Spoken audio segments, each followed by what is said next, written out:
Good morning to you all. Glad to spend this day with you, and I anticipate that it's going to be quite a full day. The overall structure of what I have in mind is that we'll devote the morning to 3 different methods, all of them very closely related, for developing attention skills. And by that I mean something very specific, the cultivation of a sense of, first of all, and these are in sequence, a sense of ease in the body and mind, which often doesn't go very closely together in modern scientific studies over the last 100 years. It doesn't really go much together with attention skills, because by and large, when we pay close attention, we learn how to furrow our brow and grit and clamp down and really concentrate, and that's what it means to pay attention. And that's good for the short term, but it's not much good for the long term, and I think does nothing at all to enhance our overall sense of mental balance and mental well-being. So first of all, to cultivate a sense of ease in body and mind is integral to the cultivation of attention. And then the second quality is developing attentional stability. That's just a shorthand term. This means the ability to sustain our attention on whatever we wish to attend to with continuity over time. So this kind of a temporal stability, we remain coherent. The opposite of that is just falling into fragmentation, distraction, and so forth.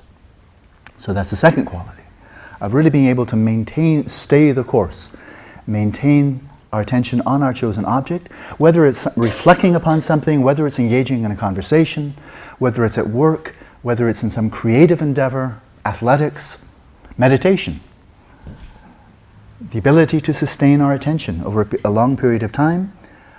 This is what William James called sustained voluntary attention. And so that will be the second theme, so relaxation, stability, and then vividness. The clarity, the acuity, the brightness of attention, right? So that's the third quality, and again, I'll emphasize these are in sequence. And that is, if you invert any of those, if you try to go for stability without relaxation, definite limitations. If you try to go for vividness, clarity, but without an underlying sense of stillness, of calm, of stability, that tends to have some real disadvantages as well. I mean, some advantages, but significant disadvantages.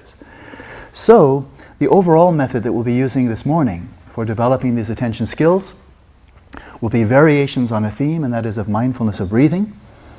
And I would add right now that everything we're looking into today can be taught in a very religious fashion. It can be taught divorced from any religious belief system and so forth. So I will be teaching it in a fairly neutral fashion. So this should be equally open to devout Christians, to committed atheists, to Buddhists, and so forth. And I do that because I feel the material itself, these practices, are so important. So important for all of us, so important for children from kindergarten on through, that we should not limit these methods or the underlying theory to people who are already committed to one particular religious tradition as opposed to another, or are even committed to religion as opposed to being agnostic or atheistic. It's too important to let it fall into any kind of sectarian rut or ideological rut. Having said that, in the Buddhist framework, which is the one I'm largely operating out of, there's a whole framework of theory, of practice, of ethics, which thoroughly supports the cultivation of attention. We can look into that insofar as there's interest, but what I really want to focus on here for today, and I think that we will find the time passes quite quickly, are the methods themselves and enough theory to make them intelligible and hopefully inspiring that we want to continue. So for everything we're doing, for our interpersonal relationships, for starters, our relationship with our own families, children, spouse, our relationship with other people in the workplace and with the people in the workplace, for all of these, attention plays an enormously key role. And I find it as something of a bicultural person, having spent many, many years living with Tibetans in Asia and so forth, and also, of course, being born and raised here in the United States, largely, that it's odd, really, it still strikes me as odd, that in our secular school system, let alone, elite private schools, or let alone religious schools, but it surprises me that in our secular school system, we don't have from K through 12, or even from preschool, that it's just not normal. It surprises me that it's not normal, that it's not everywhere common, that we teach children how to pay attention. That we teach students from all ages how to pay attention, that this is part of our adult education, to learn how to focus, sustain our attention with a sense of ease, of calm and stability and clarity. So that should keep us busy for a morning. Okay? We'll have a 3-hour session here, but there will be about a 15-minute break, something like halfway through. So that would be certainly sufficient for the day. We could then just unpack that more fully in the afternoon. But I would like to go a little bit further. We'll continue on the same theme of paying attention, cultivating attention skills. But in this afternoon, we'll move to another method. It'll be just one method, so not 3 variations, but just one. And this will be developing the ability to focus our attention upon our own minds. So psychologists, philosophers sometimes call this metacognition, the ability to monitor our own thoughts that are arising. Not only to think them, but know what's coming up, right? To monitor, to be aware of the emotions that are arising from moment to moment, from situation to situation, conversation to conversation. To be aware of the emotions, not simply to have emotions, not simply to experience emotions, not simply to express emotions, but to be aware of emotions, right? To be aware of desires, enormously important. But again, once again, we don't simply have desires, we don't simply desire, but we are aware of, in the space of our minds, we're aware of the emergence, the birthing of a desire. We see it right in the birthing room. We see a desire rising, which then gives rise to the possibility of another desire. Do I desire to act upon this desire or not? Or shall I let this desire just arise in the space of the mind and then dissolve right back whence it came, almost like a virtual particle? If anybody, with all of you with background in particle physics, there are virtual particles that just crop up very temporarily, but they dissolve right back into space, right? Without any doing anything. They just kind of like, howdy, and they're gone, But without any ripple effect. So a full-fledged real particle gets out there, it's got a field, it's got charge, it's got mass, it's got velocity and so forth. So it gets in there and it jostles things around, right? It has a very clear impact on its fellow particles and waves and fields and so forth. But a virtual particle crops up so briefly. It just emerges out of a plenum, out of the energy of the vacuum, crops up and then gone before you can say much of anything. It's gone. All right. So it would be interesting to have the possibility, to have the freedom, to be able to witness an emotion without acting upon it or expressing it, but be totally present with it. So what we're talking about is not repression or suppression, but simply being present with, but without having to obsessively and compulsively react to or act out of whatever gunk arises in the space of our minds, right? So, what was it, a couple of weeks ago, if my memory serves me, I gave a talk here on free will, not on whether we have it, but how we might achieve it. How we might achieve greater freedom, okay? Greater freedom, that is a smooth gradient from being brain damage, being severely addicted to drugs or alcohol, being psychologically, seriously ill, like with schizophrenia, in which freedom is extremely marginal, and then say, okay, well, presumably we're not there, but now along the gradient to an immense sense of freedom, where we are simply free to act out of our deepest and most meaningful impulses. How to cultivate freedom so that the choices we make are conducive to our own and others' well-being. That's freedom that really means something to me. Well, without getting caught up in the briar patch of metaphysical questions about whether or not we have freedom. Just recognizing the extent to which we don't have freedom on a very pragmatic level. When we get very upset, when the mind gets very turbulent, when the mind is extremely distracted, and so forth. Clearly from day to day, not only individual to an individual, from the severely mentally disabled person to a fairly normal person to a person who has exceptionally cultivated the mind. Clearly there's a smooth gradient from person to person, but also throughout the course of the day, you may very well find that the degree of freedom you have varies a lot from hour to hour, from moment to moment. And so how can we cultivate greater freedom? Well, I would suggest that the practice we'll be looking into this afternoon, the shorthand label for it is settling the mind in its natural state.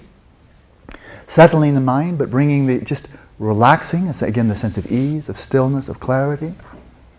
But now bringing the full force of our mindfulness, our attentiveness to the space of our own thoughts, emotions, desires, images, memories and fantasies. To be aware of them emerging and emerging and emerging from moment to moment. To develop that skill, and of course in doing so, in developing such metacognitive awareness, or awareness of our own mental states and processes, we're also, simultaneously, continuing to develop attention skills. Okay? So the whole day will be about developing attention skills. I think you will find, I certainly have found myself, that the content for today is enormously relevant for just our personal lives, let alone anything professional, enormously relevant for education, enormously relevant for mental health, including possibly treating ADHD, and there's a whole scientific study going on at UCLA, taking some of these methods like this, or very similar, applying them to children, adolescents, and so forth, who have ADHD. The relevance of this for business, for creativity, really, even for getting a good night's sleep. Even for getting a good night's sleep. Because as I mentioned, first of all, that in the cultivation of attention itself, the first quality is a sense of setting our minds and bodies at ease. Well, I wonder if there's anybody here who has not gotten into bed sometime at night, and really you're played out, you're tired out, you're ready for bed, you really are fatigued, and you lie down, head hits the pillow, and the mind is just spinning and spinning and spinning and spinning and won't give you any rest. So you might be tossing and turning, maybe something upsetting happened, or maybe you're anticipating a big day the next day if something is going to be very challenging, troubling, and so forth. So attention skills, developing attention skills, is not only important for really everything we're doing during the daytime, during our waking hours. It's very important for just getting a good night's sleep, to be able to lie down and let the mind be calm so you can actually go to sleep. And then we'll have this workshop starting in a week on lucid dreaming and dream yoga, awakening within the dream. And so this entails cultivating the ability to be awake while you're dreaming, to know that you're dreaming while you're dreaming. Many people have had such lucid dreams on occasion, and the vast majority of those who have had lucid dreams find they tend to be quite short. And that is, one is lucid for a very brief period, a matter of seconds or perhaps a couple of minutes, and then we lose it one way or another. We either lose the dream, and we just slip out of the dream and just go back into non-REM sleep, or the dream carries on, but the lucidity doesn't. And we'll fall right back into a non-lucid dream, dreaming but without being aware that we are dreaming. So, how could one enhance the ability to know the nature of the reality you're experiencing while you're dreaming? Because that's not a non-reality, that's a dream reality, and it's a state of consciousness that is really quite extraordinary. The creativity, the plasticity, the malleability, the freedom of consciousness while dreaming is really quite remarkable. As my old friend and colleague Stephen LaBerge, who's probably the world expert on the scientific study of lucid dreaming, has commented that the difference between the waking state and the dream state is that the waking state is the dream state with physical constraints. That is, we're dreaming right now, but the nature of the dream we're experiencing right now here in Unity Church is constrained by the fact that there's a church out here, that in which we're sitting in the sanctuary. There is a church out here. We are wearing clothes of a certain color. We do have a body of a certain mass, physical constitution, and so forth. There's not much play there, right? Not much malleability there. If you'd like to think that you're sitting right now in a pink room, well, that's kind of going to be tough to work out, right? It can take a lot of paint and a lot of work. Whereas if you're in the midst of a dream, and you're dreaming you're here, especially if you're lucid, and you suddenly think, I don't really care for pale green all that much. I'd really much rather be sitting in a pink room. You can have a pink room. Because the dream state, according to Stephen LaBerge, is the waking state. Dreaming consciousness is waking consciousness without physical constraints. So there are no molecules in the walls, there are no photons being emitted by the walls that constrains you to see them as pale green as opposed to pink. Or seeing a room of this size as opposed to a room 10 times this size or 1/10 the size. So again, without delving too much into next week's seminar or workshop, in order to thoroughly explore the nature of dream consciousness, which means really exploring in a very important way the very nature of consciousness itself, its creative potential, which is quite enormous, that we can conjure up whole dreamscapes that are so realistic that we mistake them for waking reality. It shows something of the enormous creative potential, the clarity, the vividness of consciousness. And so for lucid dreaming, dream yoga, once again, if one would like to explore that thoroughly, you'll need to be able to do so with some continuity and clarity, but of course with such a sense of ease that you don't wake yourself up. Because it's one of the biggest boondoggles of people having a lucid dream, is they start having a lucid dream and they get so excited they just wake right up. And then they've lost their dream, they've lost their lucid dream, and they're looking back on a very nice but very, very short memory. Wasn't it cool to have such a short lucid dream? Gosh, I wish I could have stayed longer. And it's like driving all the way down to Disneyland and being able to hang out in Disneyland only for 3 minutes. For some people, that might be really kind of a bummer.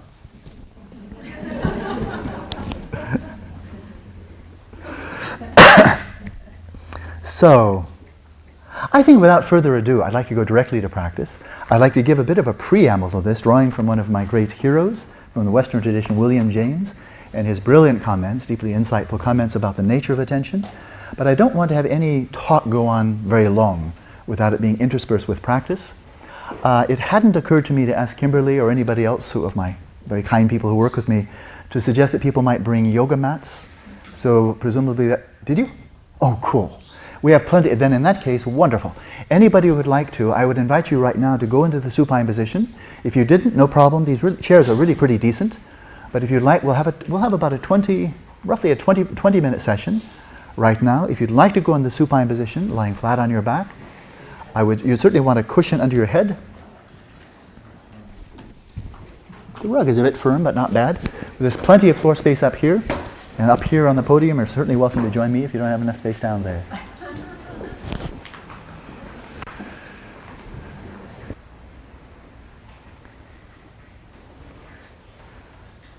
I had the good fortune to train for about 2.5 months personally with quite a renowned Indian yoga teacher by the name of Iyengar. That was back in 1981. And he's really quite a superb yoga teacher, extraordinarily accomplished and skillful teacher. He taught this Shavasana, or this corpse position. He taught this with all the care and all the precision that he taught even the most advanced and most arduous or demanding of yoga asanas. So this is not simply relaxing at the end of yoga, but as a formal meditative posture.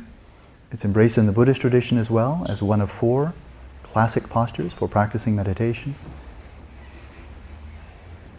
So if you're sitting, I would simply suggest that your feet be flat on the ground, that your spine be quite straight, your shoulders relaxed. If you can, without strain, just slightly raise your sternum.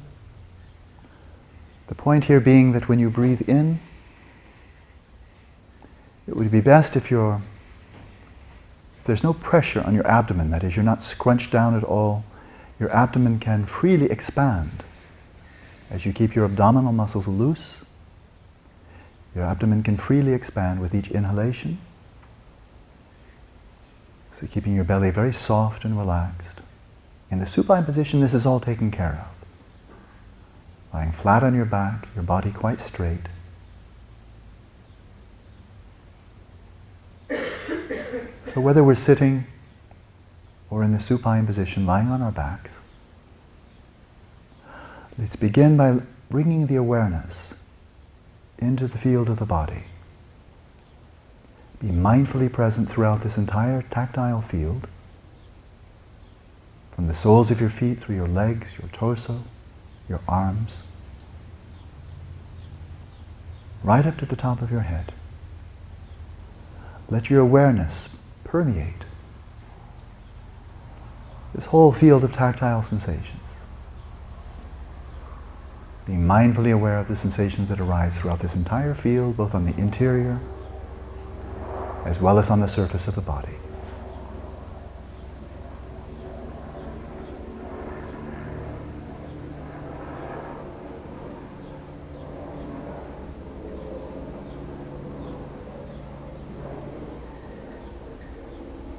So we begin this session, as I would encourage you to begin all sessions, by settling the body in its natural state. And by that I mean resting your body, whether sitting or lying down, in a posture of ease, of comfort, of looseness. Bring your awareness to the shoulders, for example, and surrender them to gravity. Feel a looseness at the base of your neck.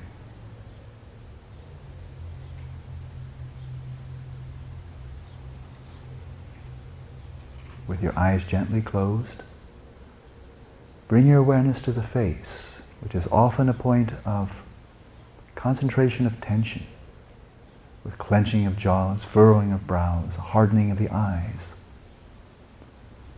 Release now. Let your mouth feel soft, your jaws relaxed.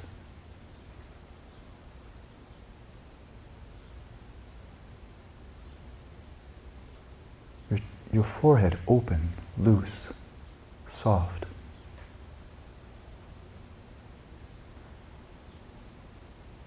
And finally soften the eyes themselves.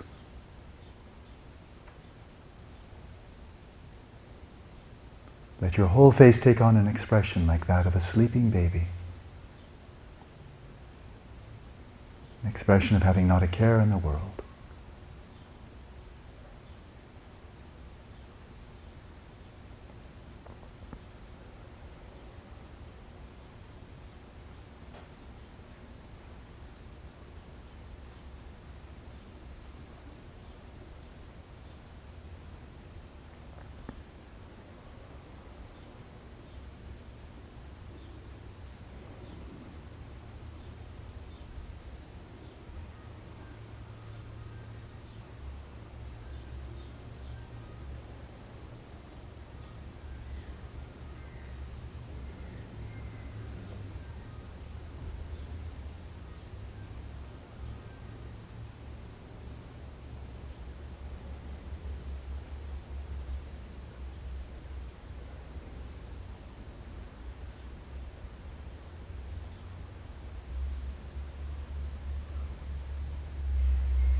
Rest your body not only with a sense of ease, but with stillness. Insofar as your body is comfortable, there should be no need to move, no discomfort. Let your body be still.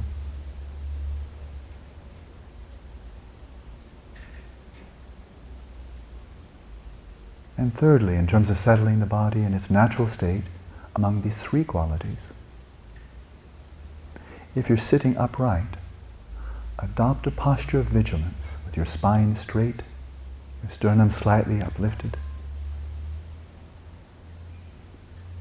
breathing down into the belly, feeling it expand with each inhalation.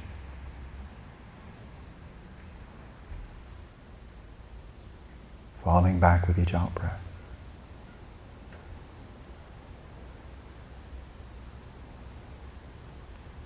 In the supine position, you are emulating a corpse, that is a posture of deep relaxation, total letting go. So it's not so much a matter of physically adopting a posture of vigilance, but rather doing so psychologically. That this posture you've adopted for this practice is not simply lying down, not simply for the sake of resting or taking a nap, but as a formal posture for you to train the mind, develop your attention skills.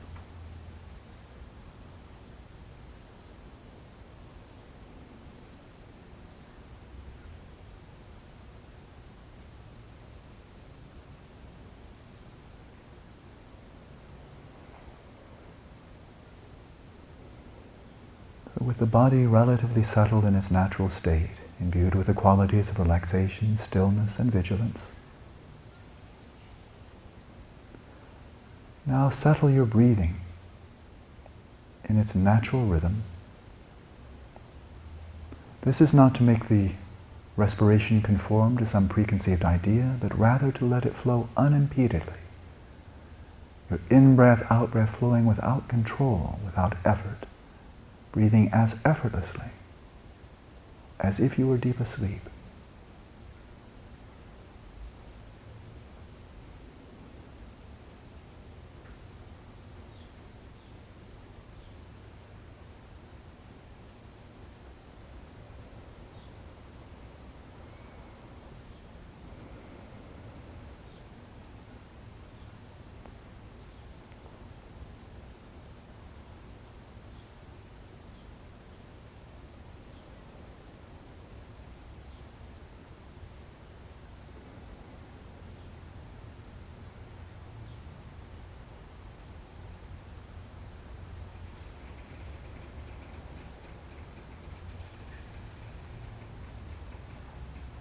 Whether the breath is shallow or deep, long or short,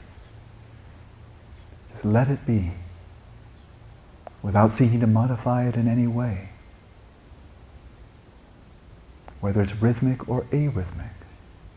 There may be pauses on occasion after the out-breath or even after the in-breath. Release all control of the respiration. Let your body breathe.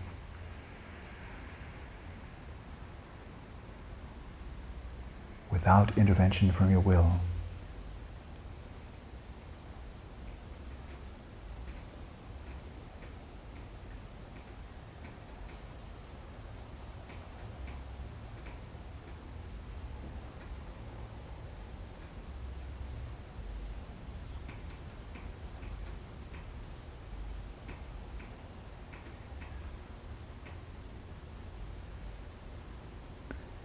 The out-breath, every single out-breath is a very special opportunity, a natural occasion for deeply relaxing and letting go of excess tension in the body and mind.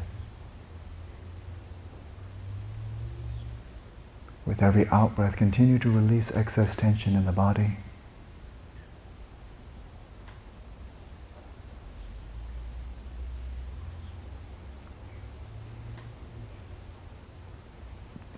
With every out-breath, release any involuntary thoughts, memories, images that may have arisen in your mind, as if this out-breath were a gentle gust of breeze blowing away dry leaves. With every out-breath, release the activities of the mind and let your awareness remain in this witnessing mode, quiet and attentive, noting the sensations of the breath and other sensations, tactile sensations throughout the body.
With every out-breath, completely release the breath and continue relaxing and letting go all the way through the end of the out-breath.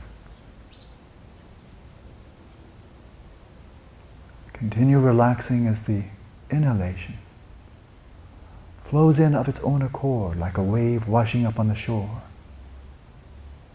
Let the breath flow in as effortlessly, as spontaneously as possible. Again, whether it's shallow or deep, just let it be.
Among the three qualities of attention that we'll be cultivating this morning, for the time being we focus just on the first of those three, and that is relaxation. Cultivating a sense of looseness, ease, and comfort in the body and mind.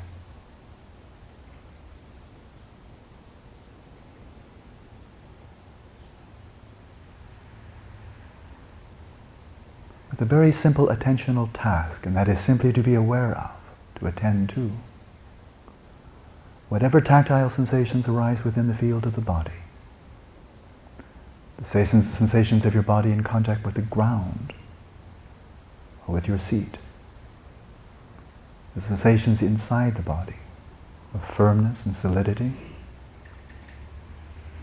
of moisture, of the whole gradient of heat and cold. Sensations of movement within the body, as well as other sensations such as tingling, vibration. Whatever sensations arise within this field of the body, simply attend to them. Attend to them passively, non-reactively, without distraction, without being carried away by thoughts, carried away into other sense fields, but also without grasping, without superimposing mentally. I like, I don't like, this is mine, that's not mine. Just be present with these tactile events themselves. Be aware of them for what they are. With the mind, an awareness that is silent and yet clear, attentive, but most importantly, deeply relaxed.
In short, the qualities to be cultivated in such practice are first and foremost a sense of ease in body and mind.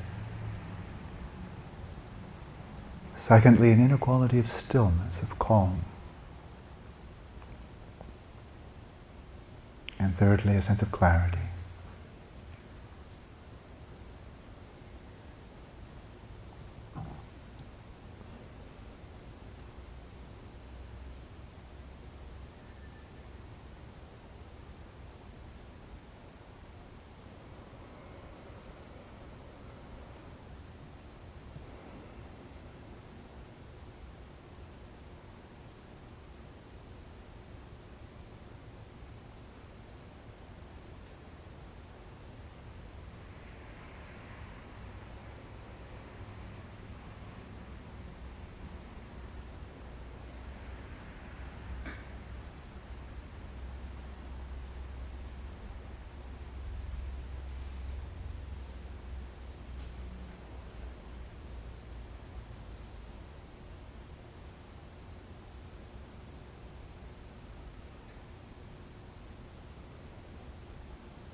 Gently open the eyes and bring the session to a close.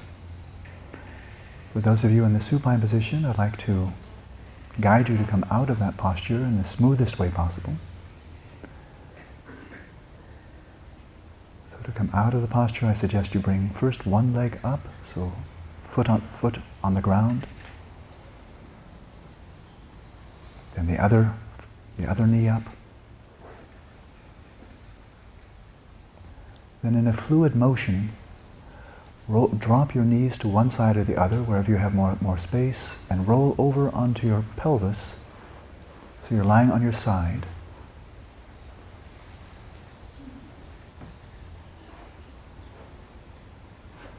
Then using your lower hip, the one that's in touch with the ground, using that as a pivot, with your face down, your chest facing down towards the ground, roll out of the posture as smoothly as you can into the sitting position.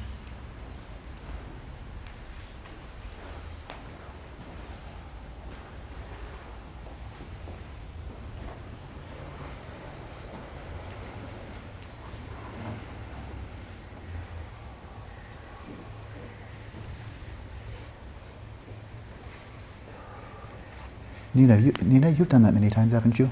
Rolled out of the posture, you've done that many times, haven't you? Might I ask you to demonstrate so people can see it? Oh. If you don't want to, you don't have to. Otherwise, let us go volunteer. Just to kind of show it, because it's sometimes it's just easier to see. If you don't feel like it, you don't need to. Okay, any volunteer who's done a bit of, please, yeah, you look like a yogini. Maybe so everybody can see you. Can. Here, it was up here. Thank you. So just first thing, lying in the Shavasana, exactly like that. Now this, and remind me of your name. Sienna Rose. Sienna Rose, thank you. Sienna Rose is now sitting really, or lying in the classic posture, and that is, you can see a straight line from the point between her heels up to her navel, the sternum, the nose. So you want a nice straight line there. She has enough space here that the arms are out, indeed about 30 degrees out from the torso, and the palms are up. So that's really optimal if you have enough space. And now she's going to demonstrate how to come out of the posture.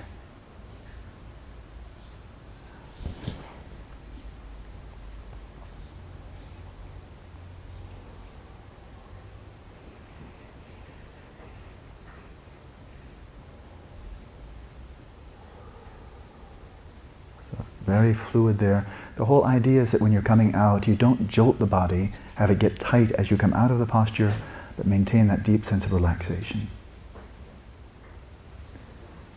And if she weren't so close to the ledge there, I think she would have just swiveled out like that, but she might have fallen off. Oh. Yeah, so actually you just really swivel with your kind of your chest facing down, you swivel right out of it. Yeah, so chest facing, yeah, oh, there we go, like that. Okay? Just as fluid, as buttery as you can. Thank you very much, Sienna Rose. Oh, lasso. Good. Good. All right, I'd like to spend just a few minutes sharing with you some of the wonderful insights of William James. He's I think by general acclaim, he's the greatest pioneer of American psychology. Died almost 100 years ago, 1910 as I recall. But he was an extraordinary individual, very multifaceted, a profound scholar of religious studies, great psychologist, an extraordinary philosopher, medical doctor, and biologist. Family man, good neighbor, quite a character. Profoundly spiritual man with no allegiance to any kind of religious dogma at all, never became a Christian, Buddhist, or anything else, and yet a very sincere seeker of the path, which made him really quite extraordinary for his time, I think for any time. Just have one page, just a few comments of his, but I think they're definitely worth sharing. Just to show you some of the context, really the enormity of the importance of cultivating attention, and the enormity of the downside of not being able to focus our attention where we will. And when I say that, I'm not simply referring to people who are clinically diagnosed as having ADHD, or attention deficit hyperactivity disorder, but rather, again, everything being relative in this regard, looking at the society of modernity, and that includes Beijing and Bangkok and Buenos Aires and Berlin and New York. It's no longer East and West. The culture of modernity, I would say, is overall a culture of ADHD. It's a culture of multitasking, of sensory bombardment, a very, very fast pace of life. I don't need to tell you about it, we're all living it, but I think it's not normal. That is, if we compare what's been going on for the last century or so with how human beings lived for the first 100,000 years, this has been in a really weird anomaly that we've been subjecting our nervous systems, our minds, our health to over the last century or so with the Industrial Revolution and just the pace of life. And so we have a bit of, make-up work to do, to catch up to where rural people, nomadic people, traditional people were pretty much all over the globe 100, 150 years ago. But to look at some of the import, the significance of attention overall, let alone training attention. Here's a quote I've often cited, but I think it's worth citing again, really, as many times as one feels like. And that is just showing the relationship, this is William James, showing the relationship between the focus of our attention, what we're directing our attention to, whether voluntarily or involuntarily, but simply what are we attending to. When we consider that, in terms of the information flowing in from moment to moment, the information flowing in from the tactile sense, the auditory, the visual, this whole visual field, and then the information flowing in, the events arising in terms of our mental experience. So just in this 20-25 minutes or so that we just spent, I imagine a lot of you have experienced a fair amount of content coming up, of thoughts, memories, and so forth and so on arising. So we're getting a deluge of just information, of events, of reality, almost rushing in upon us from all 6 sense fields, the 6 being our mental sense, that attention necessarily, and this is very well known in modern psychology, attention is necessarily very selective. We simply, that is without training anyway, we can't simply be homogeneously open to everything that comes up, equally attentive to everything that arises, but rather even within the visual field, which is only one of 6 fields of experience, a lot of studies have been done by perceptual psychologists, attention psychologists and so forth, showing what the tiny percentage of the overall visual field that is in sharp focus, that we're really getting clear information of, while everything else blurs out or basically, doesn't provide us with much information at all. And so where we're directing our attention, what we're directing our attention to, what relevance does that have for our overall sense of what constitutes reality? So it's not a philosophical question. I'm not about to launch into some metaphysical discourse on the nature of truth versus illusion, but simply what do we count as real? What do we take seriously? What do we think really matters? And William James responds to this in a very profoundly simple way. So I give you the one-liner first. For the moment, what we attend to is reality. Now that's the one-liner. I encourage you to memorize it. It's one of my favorite mantras. William James, for the moment, what we attend to is reality. Now he's no fool. That is, for the moment, we might think, oh, this woman over here, I bet she really has a crush on me. She smiled at me. I think she probably really likes me. That's what I'm attending to. There may be no basis in reality for that at all, right? She smiled, so okay, all right. Does he have a romantic crush on me? Well, chances are, maybe not. But I could be fixated on that. Oh, I think this woman, oh, I think she really likes me. Maybe I should flirt with her or something like that. This person didn't smile at me when I gazed over at him. He probably is here really to attack me. Maybe he really didn't like this at all. Maybe he had to come. Maybe he's here from blah, blah, blah, blah, blah. So what I'm attending to now is free creation. It's as if I'm dreaming. It got a little spark. It got a little bit of nudge by reality. No smile, a smile. That's what reality dished up. Now what am I attending to? Oh, she's got a crush on me. Oh, he doesn't like me. All right. And then I can embellish on that. I can elaborate. Now these are very silly examples, but I think we can easily not go too far and we find not silly examples at all, where what we're attending to, fixating on, maybe really ruminating on for minute after minute, who knows, maybe a lot longer, may have no basis in reality at all. It may be complete fiction. But for the moment, what we are attending to is reality. It's real for us. And that is, somebody did physiological tests on me as I'm ruminating about this fellow over here who I think doesn't like me. Maybe see some stress levels arising, anxiety, brain chemistry changing. Oh, I think maybe he really is going to attack me. He's going to write in his newspaper something terrible about me. So I can go into some kind of paranoia. Or I can go into some ridiculous infatuation over here. Oh, I think she really likes me. And then another kind of brain chemistry will be happening. For the moment when I'm attending to reality, for the moment what I'm attending to is reality, whether or not it has a shred of reality to it or not. Right? Now often it's not that silly. It's not complete embellishment out of nothing. No smile, a smile. But then it may be just attending to somebody, visually, or attending auditorily, or with the ears. What we're attending to becomes reality. What we attend to becomes what we regard as real. Whether or not it's real, whether it's not significantly real, I might focus suddenly on how many, what's the gender split here? Is it more men, more women? I may make a big deal out of that. Or how many people of color are here?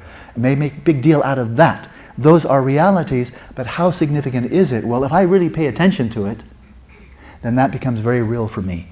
That really matters. Okay? So without further ado, let's get on to what William James, in his beautiful way, said of this.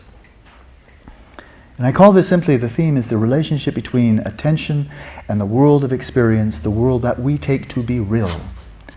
And he writes, the subjects adhered to, which means that which we attend to, the subjects adhere to become real subjects, attributes adhered to, real attributes, the existence adhered to, real existence. While the subjects disregarded become imaginary subjects, the attributes disregarded, erroneous attributes, and the existence disregarded, an existence in no man's land, in the limbo where footless fancies dwell. Habitually and practically we do not count these disregarded things as existence at all. They are not even treated as appearances. They are treated as if they were mere waste, equivalent to nothing at all. So as we look at the history of philosophy, for example in the West, but we could also look east, we find enormously different views of reality. I mean, from the earliest times, there were people advocating that everything really boils down to atoms, that it's just atoms in space. People from very early times saying, no, everything's of the nature of the mind, and so forth. And these themes have gone through the whole course of Western philosophy.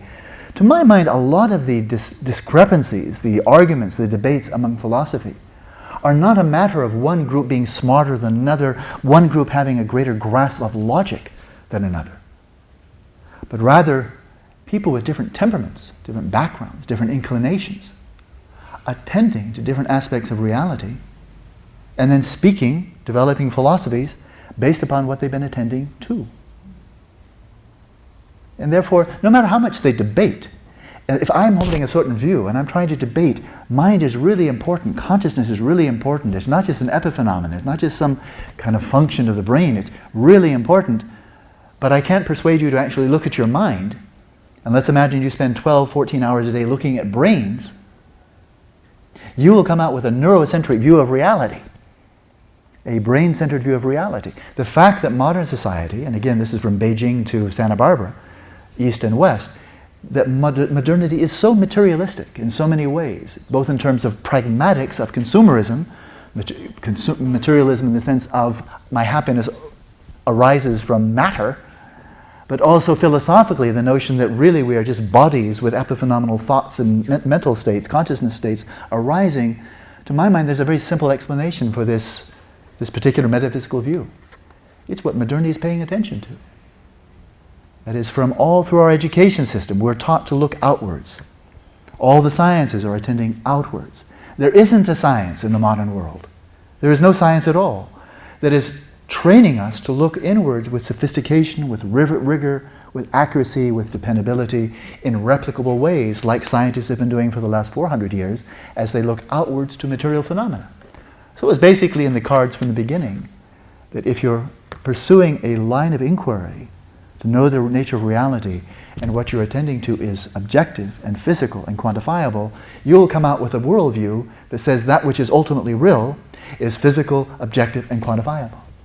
Not because you've demonstrated it, not because you've proved it, but simply because that's what you've been attending to.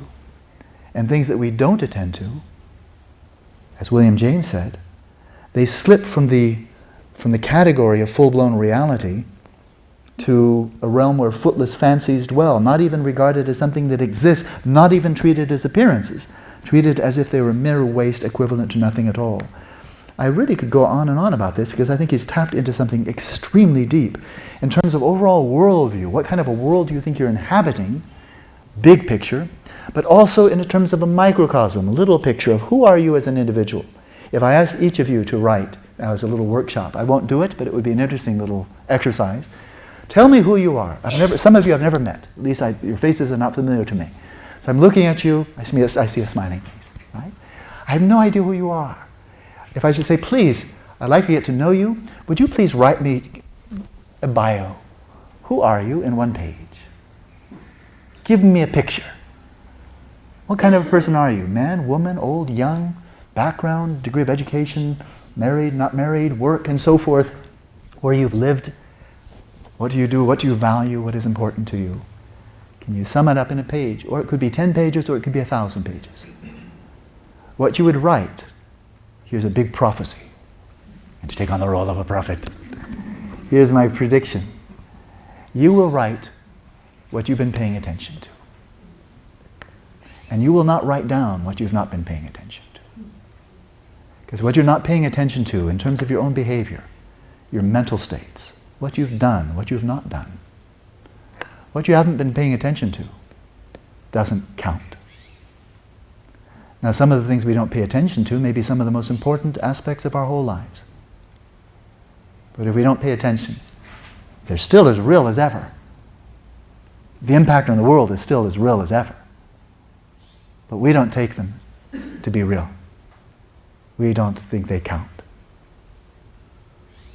I've seen this many, many cases. I know it occurs in me as well.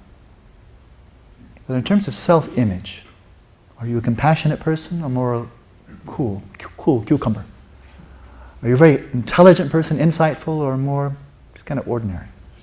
Maybe not so creative. Are you very patient or a bit edgy? Wired? What you report is probably what you've been paying attention to. Now, what you're paying attention to in terms of your own life, is that identical to what, let's say, a spouse, a live-in partner, close friends, people who see you a lot? What you're paying attention to, do you have any guarantee that what you're paying attention to in terms of your own presence in the world replicates what other people are paying attention to? Not likely. I mean, most of the time I can't even see my face. So, other people see my face a lot more than I do. That's the downside of not being me.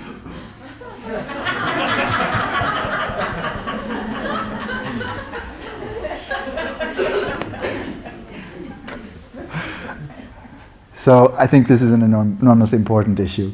I won't belabor the point a lot, but it's fun to belabor. It's so important. He sums this up in a much shorter line.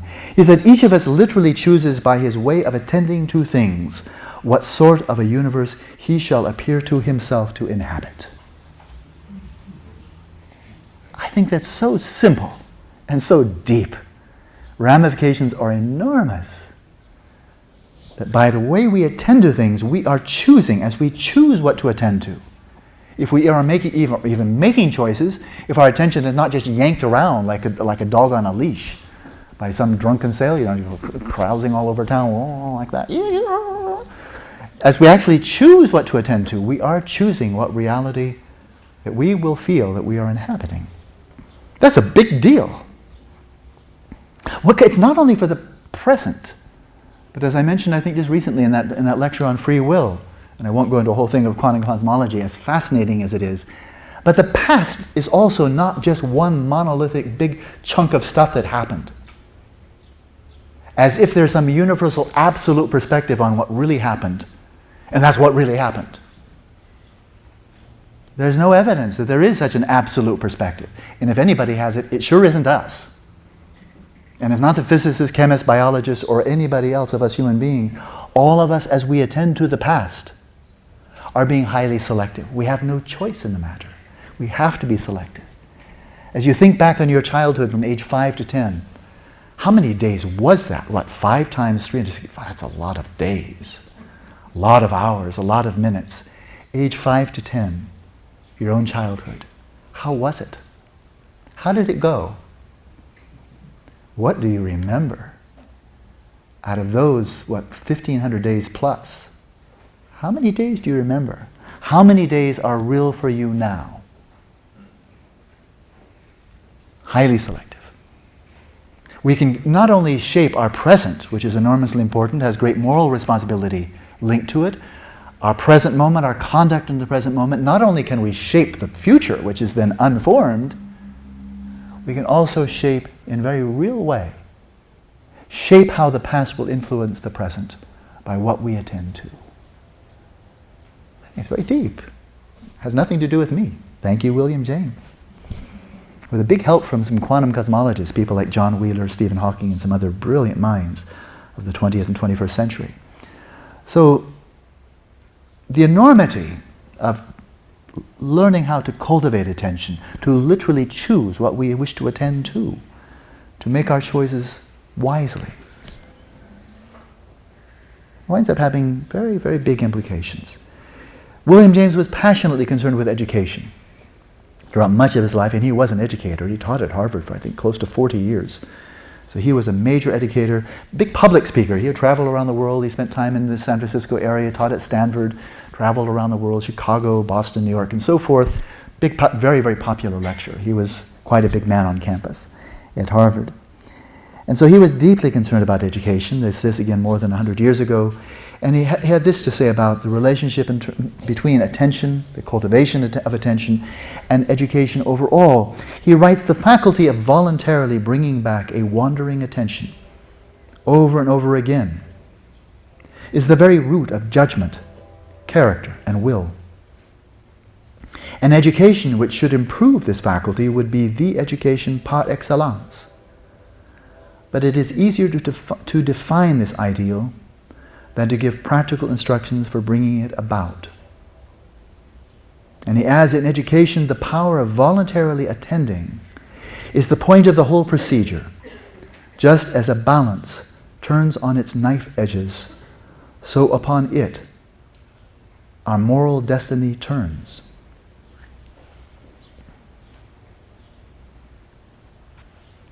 He didn't mince words. And you can say I want to quote him directly because it's a travesty to paraphrase William James. He knew how to choose exactly the words he wanted to choose, and he chose them. But he points out a great challenge, an enormously important theme in education in the late 19th century, recognizing how terribly important it is that children from grade school on, that when they're sitting in the classroom and they're being instructed in anything at all, that the teachers there giving full throttle. I mean, I think teachers, I've worked with them a lot, and they are many of the heroes of our civilization as far as I'm concerned. Grade school teachers, K through 12 teachers. I mean, what they're doing it has such enormous importance for our civilization as a whole. On the whole, I think they're really giving their best shot. They learn the material well, they try to teach it effectively. They're really working very hard. But now there's the teacher delivering the goods. Reading, writing, arithmetic, science, history, and so forth. The arts, poetry, music, and so forth. There's the teacher delivering the goods. Is anybody receiving them? Or are the kids off in either attention deficit, and girls tend to be a bit more prone to this than boys. They have no monopoly, but the girls tend to be more spacey, just kind of like zoned out. I'm speaking not of any gender bias, just the scientific studies here. Girls tend to be a bit more veering in that direction, although every gender can go every way. But just spaced out, attention deficit, AWOL, not attentive, not engaged, just listless. And then what the boys tend to more often is the attention hyperactivity. So they're all over the place. They're moving around in their seats, they're throwing things, their eyes are moving all over the place. They can't sit still. And they certainly can't attend to what the teacher, where is she? Oh yeah, there she is over there. You know. And so ADHD, very, very common. And years ago when I was a graduate student at Stanford, I had the good fortune to speak with a man who'd spent already, I think, about 30 years as an educationist, a professor of education at Stanford, has an outstanding school of education. And he did a lot of field work in junior high schools especially. That was his area of specialization. And he told me something that I found hard to believe, but I think he wasn't joking. And that he said 90% of the time in a junior high classroom, 90% of the time, the teacher is just trying to get the kids to pay attention. Just like, hey, hey, or whatever skillful means they use. Maybe they work on some variation of hey, you know, maybe they have more skillful techniques than that. But like, wake up, we came here for a reason. This is a time for you to get an education. You might be interested. Now's a good time, age of 25, 35, 40, a little bit harder. 90% of the time, just getting the kids to pay attention, let alone delivering the goods while their attention is with you. It's a big deal. So William James recognized this. He had just extraordinary clarity on so many points, so multifaceted. But where he fell short And as far as I can tell, I'm not a professional James scholar, but I've studied him a lot. I didn't see any evidence, have not seen any evidence, that he actually came up with any viable methods for rising to the challenge that he himself raised. And that is training the attention, if there were an education system, that in addition to teaching everything else the children must learn, of course, how to be good citizens and develop skills and be able to work in the marketplace, in addition to what they're already receiving, to also receive training that enables them to learn. Attention training. Well, enormously important for our moral destiny. And he addressed this topic a couple of times. I will be very brief. I think, again, I'm being brief on things extremely important.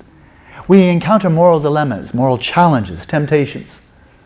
It could be trivial, maybe relatively trivial, going with a second or third dessert when we really don't need it. And it's going to add to the waistline and really not be that healthy for us. Maybe not much damage for anybody else, so it's kind of small potatoes. Unless there's a lot of sour cream and butter and chives on it, and it's more of a big potato. So not that big a deal. Some of our moral decisions don't have enormous import, but others do. Behavior, conduct on a part that might have a big impact on our spousal relationships, our relationships at work, where we're tempted to do something. Sexuality is an obvious one, but it could be tempted to do something a bit dishonest here, to step on somebody there, to be a bit manipulative there, a bit selfish and aggressive here, thinking, well, I would get something short-term out of that I'd really like. And so there it is, the opportunity arises to do something that, regardless of any particular religious creed or learned sense of ethics, there's something in our hearts that tells us, this isn't really right. This doesn't sit well. This is not in accordance with my own ideals of who I would like to be as a human being. But I'm tempted here to do something. And William James comes down to this simple point of attention. That is, we're tempted to do something here that we feel really is not right. It's not ethical. It's not something that we'd be proud of. We'd want to make sure that nobody knew about it. Make sure that nobody knew about it. The temptation is there. If we're aware metacognitively of that impulse, I'd like to do that. The impulse is there, the desire is there, and we're metacognitively aware of that impulse arising. And we simply have the ability to shift the focus of attention. Attend to something else. Battle won. Not the war. It's not to say that we'll never encounter that struggle with that moral dilemma again, but battle won. We didn't succumb. We didn't fail that time. Why? Very simply, we're able to get our mind off of it. Let's take the trivial one, the third dessert. It'll probably taste just about as good as the first one. It won't sit as well in the stomach, but it will taste just as good, and the desire is there. Direct your attention away from the dessert table over to, some water. Now that would go nicely. And the issue's solved. We just got our minds off of it. So it's not a panacea, or the golden bullet for solving every moral dilemma, but the ability to direct the attention away from or to what we wish. I think has a very, very powerful, very important moral implications.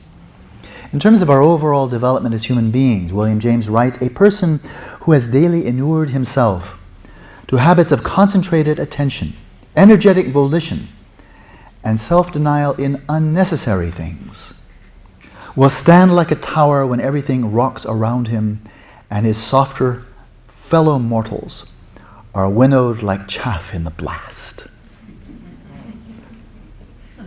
It's often said of William James and his brother Henry. William James wrote psychology as if he were a novelist. Henry James wrote novels as if he were a psychologist. So there once again, his beautiful prose. But I think there's great truth in it once again. Our resiliency in the face of difficulties, of hardships, of challenges, of crises. It's not just, I do not believe it as a set point. That some people are simply more resilient than others, like our height. That it's something that can be cultivated. And William James is suggesting here that by, on a regular basis, cultivating concentrated attention, learning how to focus the mind and sustain the focus, applying volition, energetic volition, dispensing with things that we ourselves deem unnecessary or trivial, and tossing them out, then when things get tough, we will stand like a tower when everything rocks around us. Attention training becomes crucial. William James had some interesting things to say about the relationship between attention and genius. I won't quote him here, but just paraphrase him. Genius. So we have our classic icons of genius, Einstein, Newton, Mozart, and so forth. And so studies have been done of genius for more than a century. I've read a rather good book just recently by a psychologist at UC Davis on the topic. William James is very interested. I would say he definitely fits the category of genius. In terms of innovative thinking, creative genius, and so forth, he definitely filled the bill. But he and his colleagues, then more than 100 years ago, they studied geniuses of a wide variety, from music to mathematics, science, literature, and so forth, to see, do geniuses, these people that just stand above the crowd, for their insight, their ingenuity, their creativity, do they have anything in common, considering that the manifestations of their genius may be very, very different? Einstein, for example, was a brilliant mathematical physicist, a mediocre violinist. Mozart, a brilliant musician, whether he's much good at mathematics or visual art, I don't know. I kind of doubt it. Okay, so I've met a number of people that are pretty close to the genius category. It tends to be fairly focused in one area, but not 360 degrees genius. So given the wide variety of geniuses, do geniuses have any common denominator? And something was found that they do, at least one. And that is, geniuses across the boards tend to have an exceptional ability for what William James called sustained voluntary attention. When a Van Gogh sits down or stands to paint his next canvas, when a great musician like Beethoven sits down to compose a piece of music, when a brilliant chess player is focusing on his or her game, and so forth. Great educators, for that matter. Right? People who are brilliant in business, geniuses at business. I met one, at least one. Common denominator, when these people get to the area of their genius and they get focused, man, are they focused. They're in the groove, they're in the flow. They really are focused, they can sustain it, and that seems to be across the boards. Socrates said he would go into kind of a trance for hours on end where he'd just be totally zoned out. But he was not zoned out. He was totally focused on his philosophy. So William James looked at this relationship, genius and exceptional levels of sustained voluntary attention. And he drew a conclusion I think is quite reasonable but only half true, my assumption. The reasonable assumption he drew was this, that it is because they are geniuses in whatever field they're especially ingenious at. Because they are geniuses, therefore, they have exceptional ability of sustained voluntary attention. They're really, really good at it. And therefore, when they focus on it, they're really, really good at focusing. Makes a lot of sense. So I suspect that is true. Then he said, but it's not the case that sustained attention makes you a genius. Well, again, I think that's half true. So maybe I'm giving him three-fourths true here. But I want to broaden up. And if we just left it right there, I'd have to say, well, that was a brilliant insight. Good for you, William James, once again. Right? I think right on. But I'd like to broaden out the notion of genius to ingenuity, to creativity, to thinking outside the box, the ability of novelty, to see things that are in plain sight that other people don't see. That's one of the definitions of genius. Right? In plain sight for everybody to see, except for nobody sees it, because they're so locked into the familiar. They don't see the obvious unfamiliar right in front of them. If we broaden the notion of genius, and then instead of thinking as 1 out of a million or 1 out of 10 million people, think that everyone here, all of us bring to this gathering some ingenuity, some creativity, some special ability, whether it's gardening or parenting, whether it's art or whether it's business, what have you. Clearly, we all have some ability, right? Something special, some special ingenuity, creativity, an ability for novelty, an ability to make some special contribution in some area that we find meaningful. So, now I've broadened the notion of genius. Welcome, you're all in my family of geniuses, okay? So this broad, very generous notion of genius, not narrowing it down to a person with a 200 IQ, which will maybe be a total zombie when it comes to interpersonal relationships. I met such a person. Incredible brilliance in one area, and then social skills like a frog. So the genius was very focused. All right, well, if we broaden this out, again, not to the narrow spectrum, but the broad spectrum, we human beings bring to life some degree of genius, ingenuity, creativity, novelty, a spark. Then, now let's raise the issue between sustained voluntary attention and, let's call it creativity, using a nice general term. As we cultivate, enhance our abilities of the sense of being at ease in body and mind, cultivate the ability to sustain our attention over time with clarity, might that help us draw forth our abilities for creativity, ingenuity, and so forth?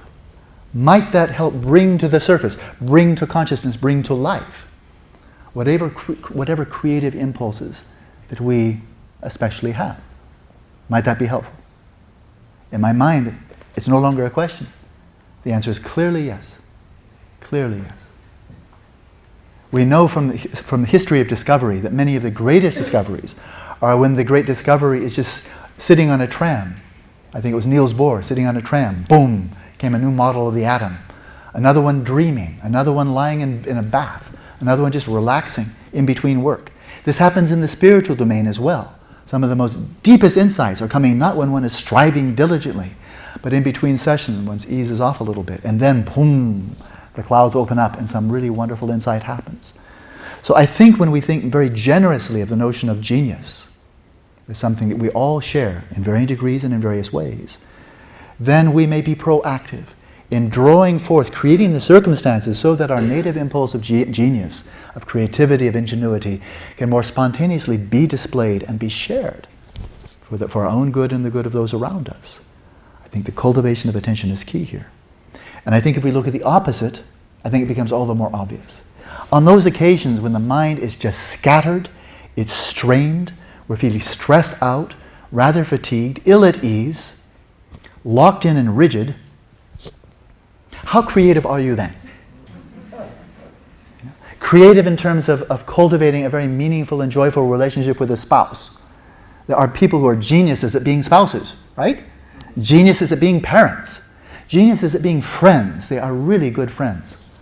I saw a movie just a couple of nights ago that I taped on Truman Capote and the writing of his book In Cold Blood. What a remarkable man. Definitely very weird, but remarkable man that he was able to cultivate such very personal relationship with such an enormously broad spectrum of people, from hardened criminals to brilliant, artists and actors and so forth and so on. He really struck me as a remarkable man, a genius at cultivating interpersonal relationships. And then, of course, he happened to be a genius for writing as well. Right? So, attention, creativity, genius. And now we come to the final point, and it is really the point, the reason, the raison d'être for our gathering today, this seminar today. Then we'll take a break. It's short. William James writes, again, more than a century ago, but he could just as well have been writing it a year ago. As a scientist, a professional in the field of psychology, cognitive neuroscience, at least 5 years ago, he could have said this. There is no such thing as voluntary attention sustained for more than a few seconds at a time. What is called sustained voluntary attention is a repetition of successive efforts which bring back the topic to the mind.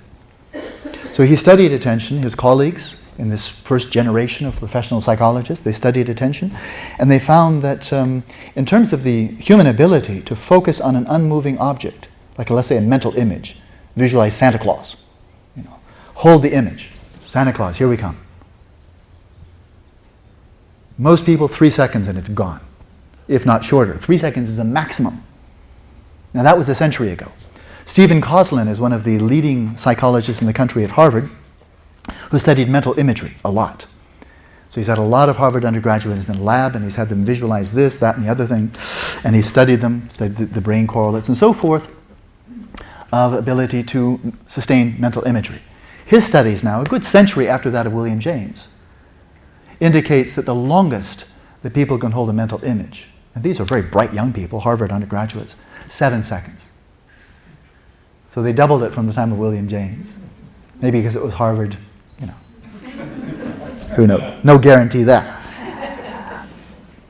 But he said there is no such thing as voluntary attention sustained for more than a few seconds at a time. And then the final quote here: the possession of such a steady faculty of attention, just that, steady, stability, the ability to sustain your attention on what you want to attend to, your choice. He says is unquestionably a great boon. Those who have it can work more rapidly and with less nervous wear and tear. But then he adds, I'm inclined to think that no one who is without it, naturally, can by any amount of drill or discipline attain it in a very high degree. Its amount is probably a fixed characteristic of the individual. In other words, if he's true, we may as well go home now. Because you're just stuck with it. You're just stuck with it, whatever your attention is, that's what it is. Go home and celebrate, go home and weep, but it's fixed. Well, he was writing, this is one of the limitations we all suffer from. We're all born in a time and a place. Of course, me too. But William James, being born in New York City, spending most of his life in Europe, but very transatlantic, spent a lot of time in Europe, but never east, never got to India, never got to, let alone Tibet or Sri Lanka, Southeast Asia, China. Cultures, civilizations who had spent 2 or 3 or 4 or 5,000 years developing what he thought couldn't be developed. He never had any direct access to them. It wasn't so easy to travel. And he had a lot of obligations in New England. Well, this is what these other great civilizations, and frankly, I think above all the great civilization of India, and then derivative contemplative civilizations such as Tibet, Thailand, Sri Lanka, Burma, and so forth, they have a noble and ancient heritage of filling exactly the bill that William James pointed to as being of enormous importance, and he didn't have a clue how to do it. As William James wrote this a century ago, everything he said is virtually echoed today in modern psychology. There's hardly been any progress at all, which is quite weird because psychology has made enormous progress. Both clinical psychology, cognitive, developmental, personality, and so forth. There's enormous progress in psychology. Many things discovered that you do not find anywhere in Buddhism or any other contemplative tradition. So it's not like there's the dumb one and the smart one. But this is not the strength of modern cognitive science, developing attention skills. It's just not the strength. Somehow it slipped through the cracks. We didn't get to it. Studies of attention, but hardly any about how to develop attention, let alone the topic for this afternoon, metacognition. Are we as a culture, or as a psychological discipline, as a field, is it more refined, more advanced? Has it made great progress in developing methods for the cultivation of metacognitive skills better now than a century ago? The answer is no. A century ago rather than 2,000 years ago? No. This is really weird. That's what I want to leave you with, a total sense of weirdness. These are extremely important in our civilization for all of its enormous strengths and insights and genius. It hasn't been here. And this is why it is so wonderful to be living in the 21st century, where we don't have to travel even off to India or Tibet, but there are teachers here, Asian teachers, Western teachers, that we can share. We can draw from the insights of multiple civilizations and no longer need to be locked into one civilization to the exclusion of others. So attention is a big deal. Okay? I hope William James helped me make that point. We'll take a break now. Let's come back in, probably need 15 minutes, yeah? So why don't we take 15 minutes and we'll come back at 5 minutes before the hour and go right back to practice.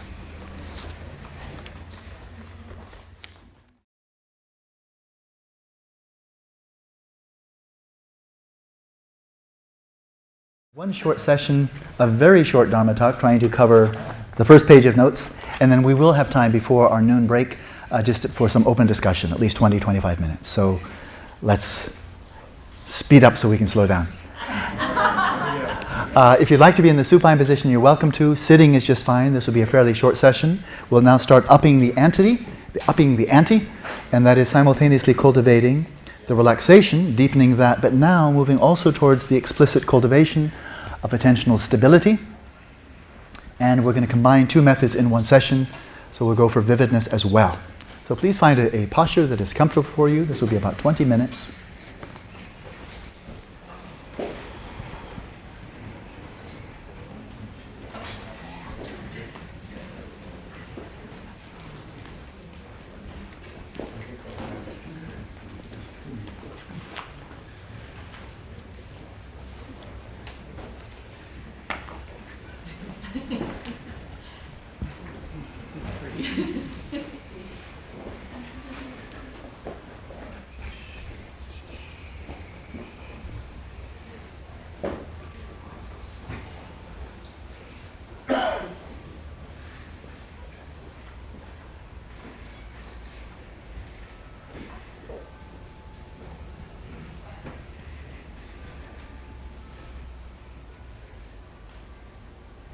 We'll begin this session like all the sessions, by first of all bringing the awareness into the body, one place that is definitely here and now, this field of tactile sensations.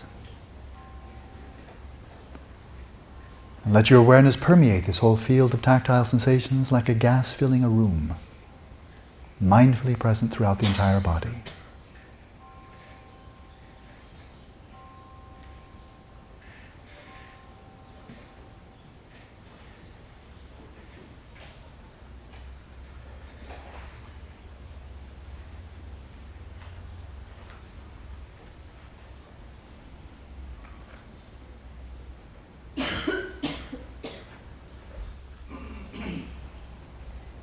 Settle your body in its natural state as you loosen up any excess tension in the body, in the shoulders, the neck, the face, the eyes.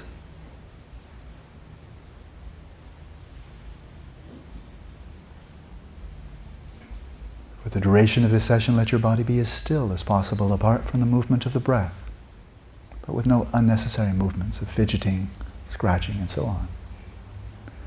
I think you will find that this helps to support the coherence and continuity of attention.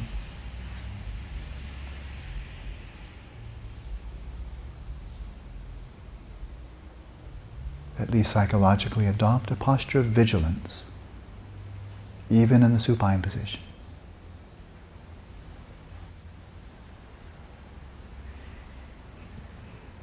To round off this initial settling of the body, let's take 3 slow, deep breaths, breathing through the nostrils, letting the sensations of the breath flow all the way down to the lower abdomen, feeling it expand as you breathe in. Gently, deeply breathe in, expanding first the abdomen, then the diaphragm, finally breathe into the chest.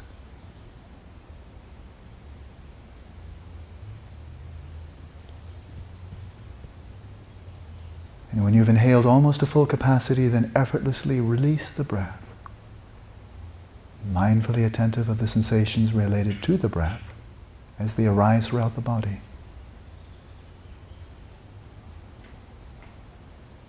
Three times, mindfully inhale, mindfully release the breath.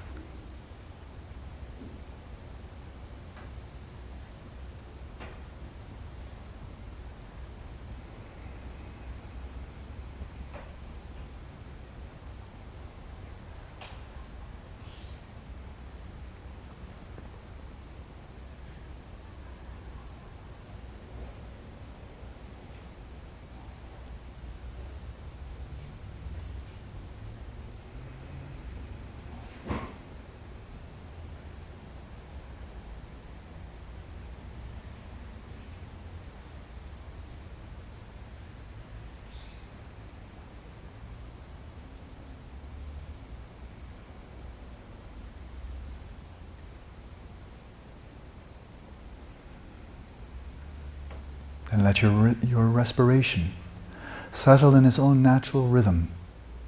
Emulate, not voluntarily, but by letting go, the type of breathing that takes place when you're deep asleep, when the body is restoring itself, revitalizing itself.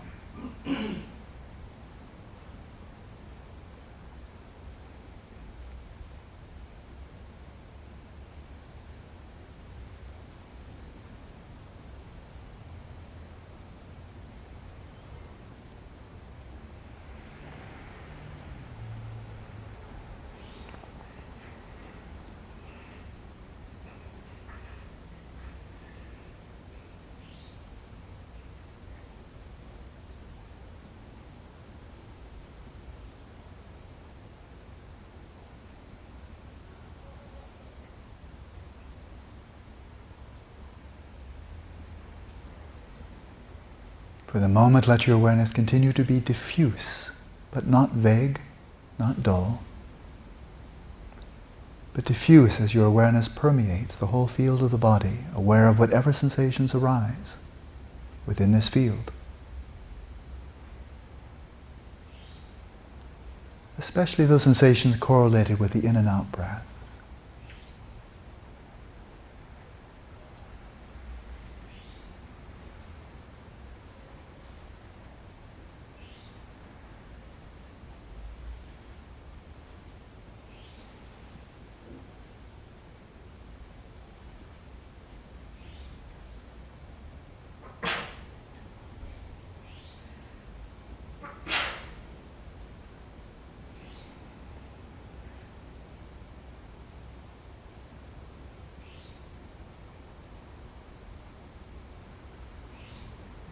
In this way, with each out-breath, we release the excess tension of the body and also the involuntary, the obsessive, the compulsive flow of thoughts that arise in the mind. With each out-breath, let them go. Let your awareness descend quietly once again in the field of the body.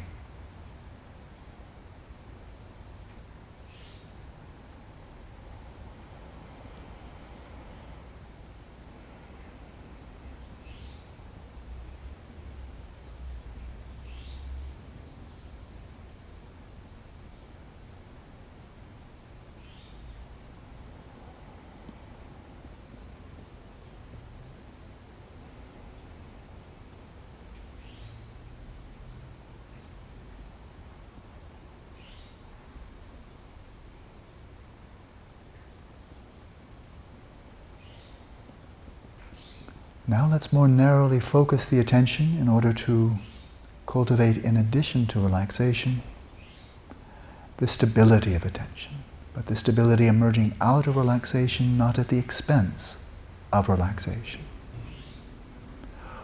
For this, let's shift to another time-honored method, especially in Japan, in the Zen tradition, also in the Theravada tradition, of focusing the attention upon the rise and fall of the abdomen with each in and out breath.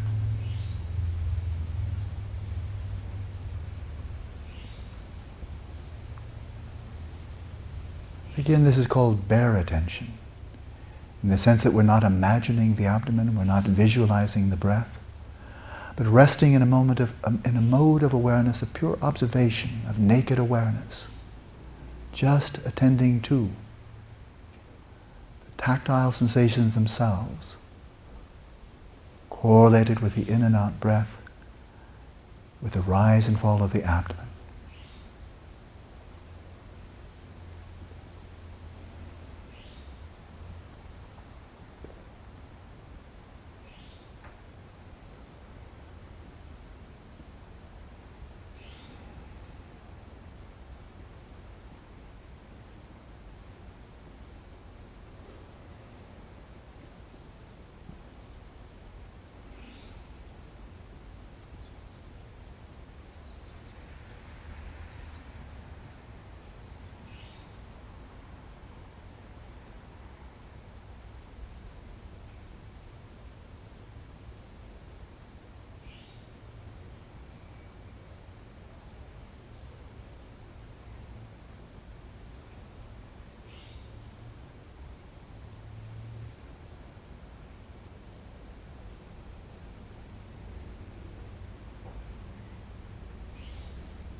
With each out-breath, continue to let go more and more deeply. With every out-breath, releasing thoughts as soon as you're aware of them, just letting them go without a second thought. And returning your awareness to an ongoing flow of mindfulness, of the ongoing flow of sensations at the level of the abdomen with each in and out breath.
And now finally let's shift to the third method, still of mindfulness of breathing.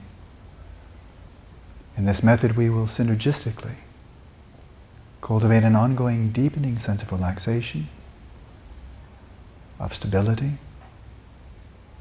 but then also vividness. For this we elevate the focus of attention to the sensations of the breath at the apertures of the nostrils or just above the upper lip, wherever you most clearly detect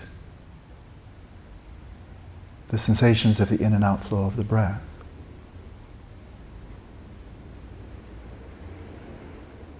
As we elevate the attention here, it's very important to keep the face relaxed and soft,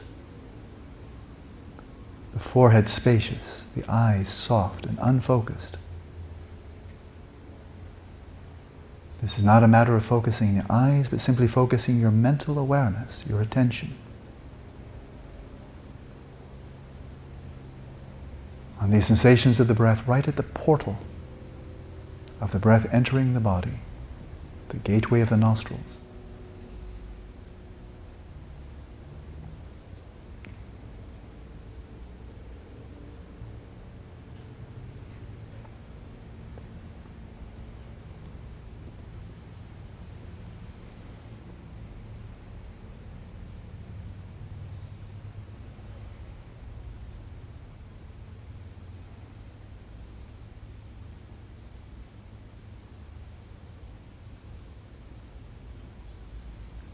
Keep your attention posted right there at the apertures of the nostrils, like a guard at the gate of a medieval walled city, noticing everyone who comes in, everybody who goes out.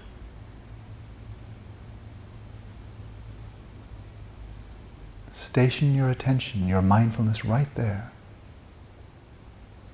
And to the best of your ability, maintain an ongoing flow of mindfulness of these sensations of the breath throughout the whole course of the inhalation, the whole course of the exhalation. An ongoing flow of sensations detected by an ongoing flow of mindfulness.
With each out-breath, continue to let go. Continue to deepen a sense of relaxation in body and mind, releasing involuntary obsessive thinking. Relax with each out-breath. Relax all the way through the end of the out-breath until the inhalation flows in effortlessly. But as the breath flows in, then arouse your attention. Pay close attention. In this way, enhance the vividness of your attention. Relax with the out-breath, arouse with the in-breath.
this faculty of attention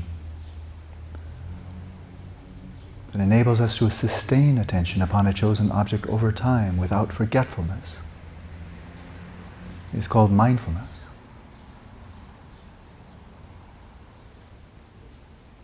In addition, we also exercise and refine another faculty of the mind, which we will call introspection.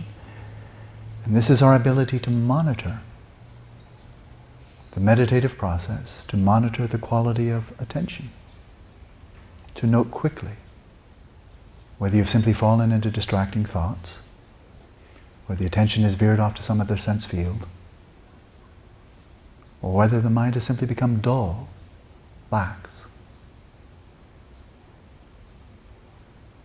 So exercise your ability or your faculty of introspection, and as soon as you note that the mind has been carried away by distraction, let your first response be to relax more deeply and to let go of the distracting thought or other stimulus.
If you note that the mind has become listless, lax, or dull, perhaps getting a bit drowsy,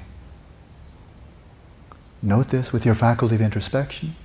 Remedy this attentional imbalance by arousing your attention and taking a fresh interest in the training, focusing clearly on these tactile sensations of the breath, being more subtle than those of the abdomen or the body as a whole.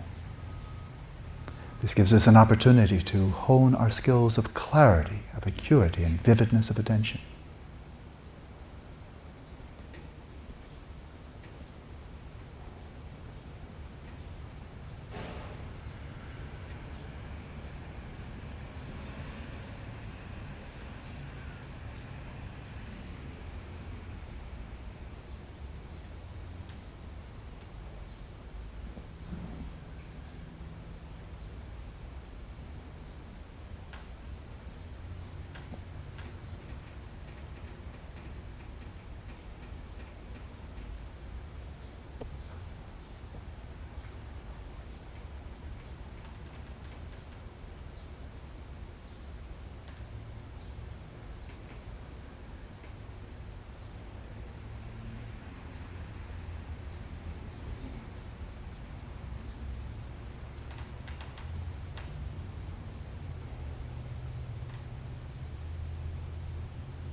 And let's bring the session to a close.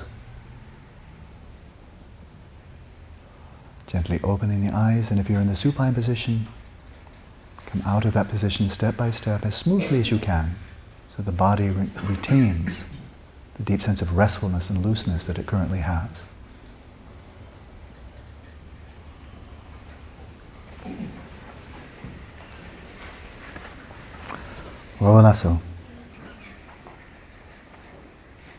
So we have three different methods.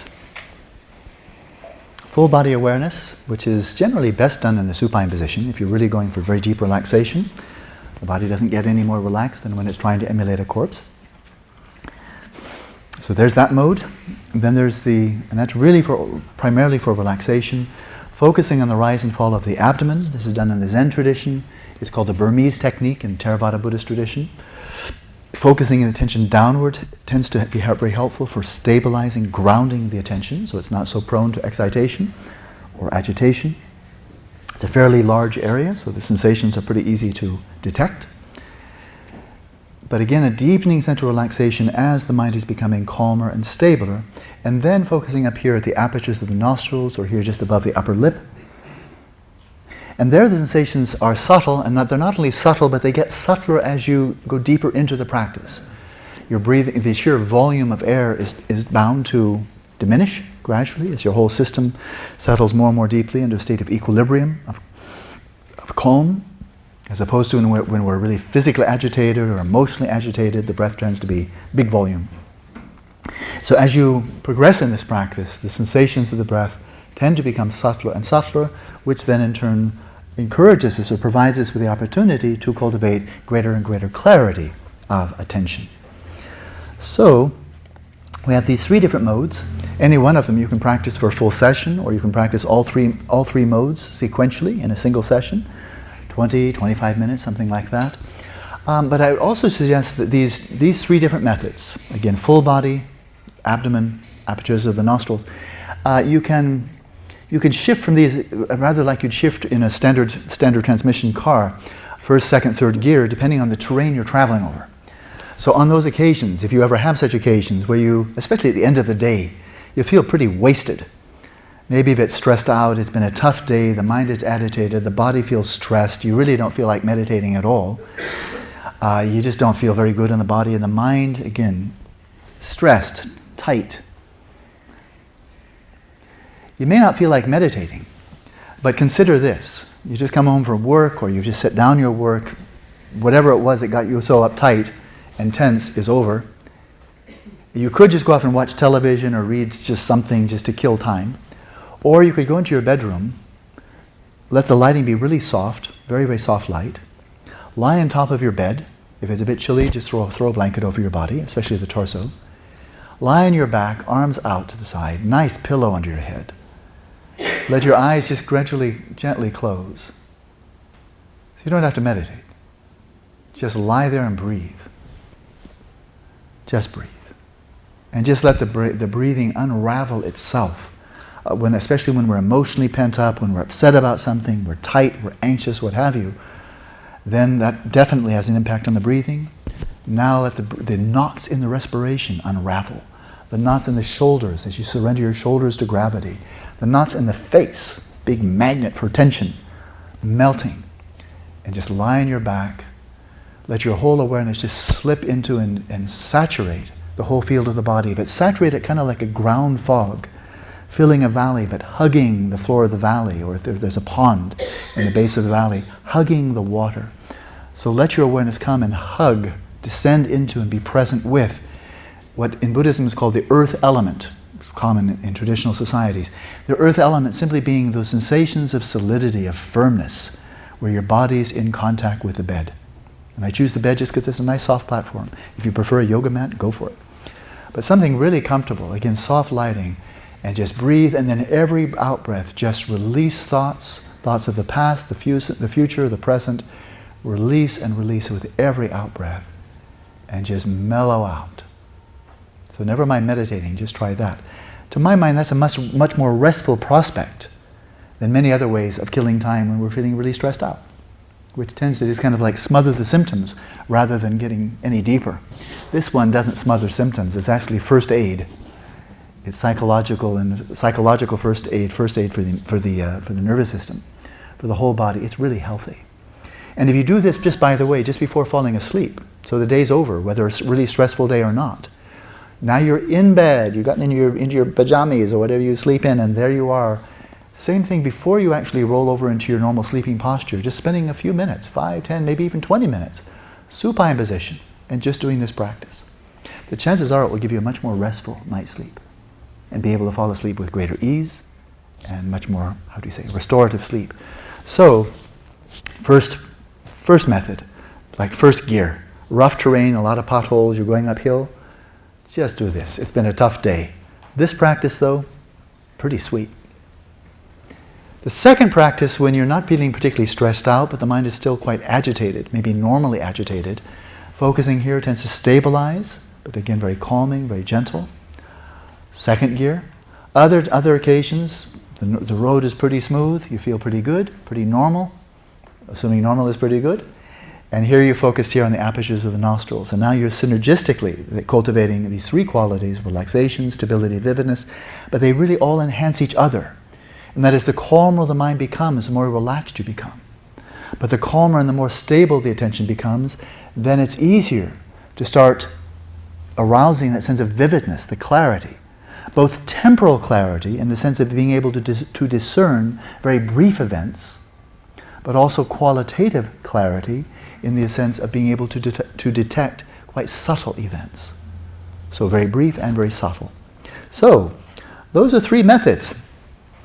And the Buddha himself, again, this is not a Buddhist seminar, but the source here is Buddhism, so I think we want to, just as we gave William James credit for his own words, his insights, to give the Buddhist tradition, the Buddha himself, credit for the wonderful insights they've shared with humanity. A few citations here, but I will be short, I think no more than 10 minutes, because I want to have 20 minutes at the end just for conversation. But the Buddha strongly emphasized the cultivation of attention as really central to investigating the nature of reality from this first-person perspective, or from a contemplative perspective. A very often quoted statement, one whose mind settles in equipoise comes to know reality as it is, the mind that is calm, that is clear, that is stable, very great for opening up your reservoirs of ingenuity, for observation, and so forth. I won't read this whole quote, but it was after he'd been through 6 years of ordeals, of austerities and so forth, recognized that going for the route of a severe austerity just wasted his body. The life of luxury wasn't leading anywhere except for just getting older and enjoying the luxuries less and less. Finding his middle way between a very hedonistic way of life as opposed to a very ascetic way of life, as he was right there poised, recognizing these two extremes, seeking out his middle way, he also recognized that the cultivation of enhanced attention skills was really a crucial prerequisite for then applying what he called vipassana, or insight practices, to really exploring the nature of our own bodies, the mind, our own identity, the people and environment around us. So he found this cultivation of attention was really crucial to that. Now he taught a good 40 different techniques. He taught for a long time. Happily, he was not crucified early on in his career, so we have 45 years of his teaching, which is everybody's benefit. And over those 45 years that he taught, he, again, strongly emphasized the cultivation of attention. Comes under the general rubric of samadhi, the more specific Buddhist term, as Vidya mentioned earlier, shamatha, which simply means quiescence, tranquility, calm abiding. Among the 40 methods that he taught, there was one that he emphasized more than any of the others, and he said this method alone, out of 40 different techniques, this method alone, speaking now in rural India 2,500 years ago, this method alone is suitable for people who have very conceptually discursive minds, a lot and lots of chit-chat, a lot going on in the mind. Now, bearing in mind, if we can try to imagine India 2,500 years ago, which frankly we can't, but we can try. Rural India 2,500 years ago, when the population was what, maybe 1/20th it is now? Back then, there were some individuals who had very conceptually discursive minds, a lot of chit-chat, lots of obsessive, compulsive churning of thought after thought after thought. Those weirdos, those unfortunate people, the Buddha recommended for them that they should practice mindfulness of breathing. Now, I don't really know what it was like to be a rural Indian 2,500 years ago, but I suspect that people who were considered to be really suffering from severe attentional imbalances back then would be considered normal now. In our modern society, it's not an east-west deal anymore. I've lived all over the place. And even in Ulaanbaatar, the capital of Mongolia, you think, oh gosh, I mean, it's got 500,000 square miles for 2.5 million people. That must be a pretty laid-back place. Yeah, it is, except for in the capital city, which is as frenetic as any place I've ever lived. People zooming around in the heart of Mongolia. So again, it's no longer east and west. So, in our modern world, I think the Buddha was speaking directly to us, and I think we have been enormously tolerant, we modern people, in terms of how much we've been willing to put up with in terms of the activities of our own minds. Put up with the ability not to be able to simply sit quietly with a mind calm and silent, but rather having one obsessive thought spewing out after another. Very tolerant with our habit of compulsively, really not voluntarily at all, but compulsively identifying with and being carried away by the thoughts that arise. So not only do they arise, but they keep on hijacking us, corralling us. And then not only suffering from this obsessive flow of thoughts, the compulsive grasping onto them, but then the delusional tendency to acquaint what we're thinking with what is actually real, which often is not the case. Or if it is real, it's a tiny, tiny fraction which we conflate for the whole. Big, big problem. So we've been very patient, and what I'm suggesting here is that we be far less tolerant with dysfunctional minds. And so among the many different methods the Buddha taught more than any other, in fact, this practice of mindfulness of breathing. He praised it very highly. He taught it and practiced it extensively. And he gives a lovely metaphor for this. He says, just as in the last month of the hot season, this is like in late May, early June in India, when a mass of dust and dirt has swirled up and a great rain cloud out of season dispels it and quells it on the spot. So too, concentration by mindfulness of breathing, when developed and cultivated, is peaceful and sublime, an ambrosial dwelling, and it disperses and quells on the spot unwholesome states whenever they arise. So again, this practice is not a panacea. That is, psychotherapy has a very valuable role. Other type of meditative practices have important roles for restoring balance, for enhancing qualities that we value, of mindfulness, wisdom, compassion, and so forth. But this mindfulness of breathing is like first aid. It's Johnny on the spot. It's right there when our minds are wrecked. We've gotten really upset about something. Maybe it's in the orientation of craving and anxiety, more it's resentment and hostility or aggression. Maybe it's, who knows, all the gunk that arises. And just in the midst of that, when the air of the mind is all congested with dust and grime of our own thinking and obsessive patterns of rumination, mindfulness of breathing tends to quell it on the spot when cultivated and developed. The practice itself is I would say, breathtakingly simple, except for it doesn't take your breath away. It actually, maybe not the best metaphor. It does entail simply, it's a very simple practice. The Buddha says, breathing in long, one knows I breathe in long. Breathing out long, one knows I breathe out long. So when you first sit down to do this practice, the duration of the breath is probably going to be somewhat longer. As you settle in, get calmed down, then breathing in short, one knows I breathe in short. Breathing out short, one knows I breathe out short. And then you experience the whole body of the breath as the attention does become more stabilized. One trains thus, I shall breathe in, experiencing the whole body. You can read this as the whole body itself, or the whole body of the breath, the whole course of inhalation, or whole course of exhalation. I shall breathe out, experiencing the whole body. And then finally, I shall breathe in, soothing the composite of the body. I shall breathe out, soothing composite of the body. This, among all meditative practices I've engaged in, it's quite a variety over 38 years. This is the one that most explicitly, directly, and repeatedly is most helpful for physical health. It's really good for you, especially in the supine position. But if you're sitting comfortably, that's just fine too. But it's soothing. It's great for the nervous system. It's good for digestion. It's good for the overall suppleness and lightness of the body, let alone what is explicitly designed to help balance, and that's the mind. So the practice is really quite wonderful. It's very, very simple. It's the most broadly practiced meditative method in all of Buddhism, mindfulness of breathing. It entails the cultivation of mindfulness, in which the Buddha referred to mindfulness in the following way. He said, what is this faculty of mindfulness? The noble disciple has mindfulness or sati in the sense that such a person is endowed with perfect mindfulness and introspection, this ability to monitor. He is one who remembers, who recollects what was done and said long before. So the primary connotation of mindfulness is actually recollection or retention of something that we've known from the past. But now in meditation, it's not so much remembering things from the past, but rather maintaining an ongoing flow of non-forgetfulness. You've chosen to attend to the breath, not forgetting it. Not forgetting your intention, your will, sustaining that, and sustaining the focus that you've chosen to adopt. Nagasena was one of the great pundits in the Buddhist tradition, lived about 400 years after the Buddha. In the language Pali, in which the Buddha's teachings were first written down, this term is sati, S-A-T-I, translated as mindfulness.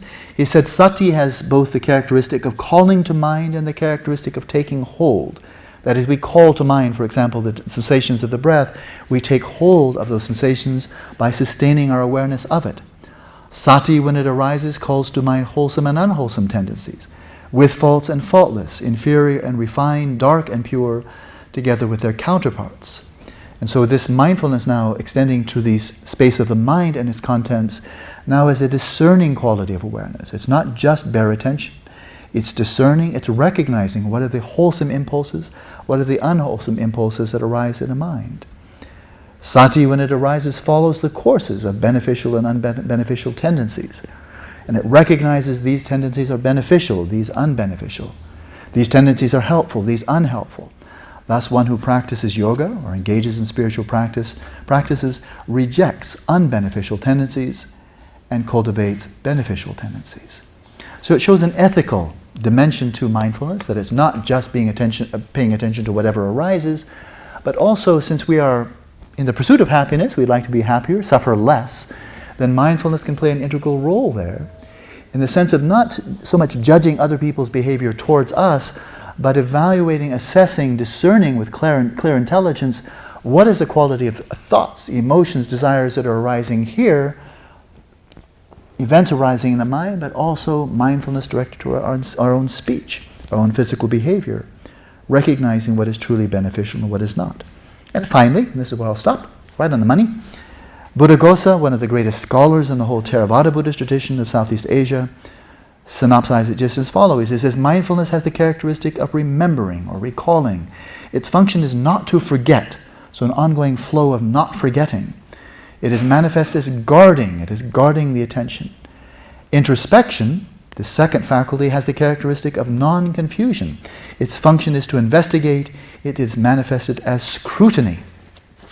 So it's this careful discerning monitoring of the mind, what's arising in it, not in the sense of being judgmental, but rather in the sense of being wise. And that is, if you go to a cafeteria and somebody else is dumping food on your plate, you don't just eat anything they put on, but actually you exercise some discernment there. Maybe you're allergic to this kind of food, this one you can't digest, this one you just don't like the taste of at all.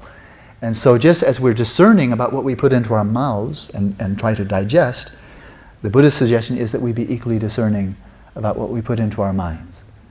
Because the effect of really negative thoughts or really destructive emotions, harmful desires, can wreak much greater havoc on our lives and our interpersonal relationships than merely having indigestion.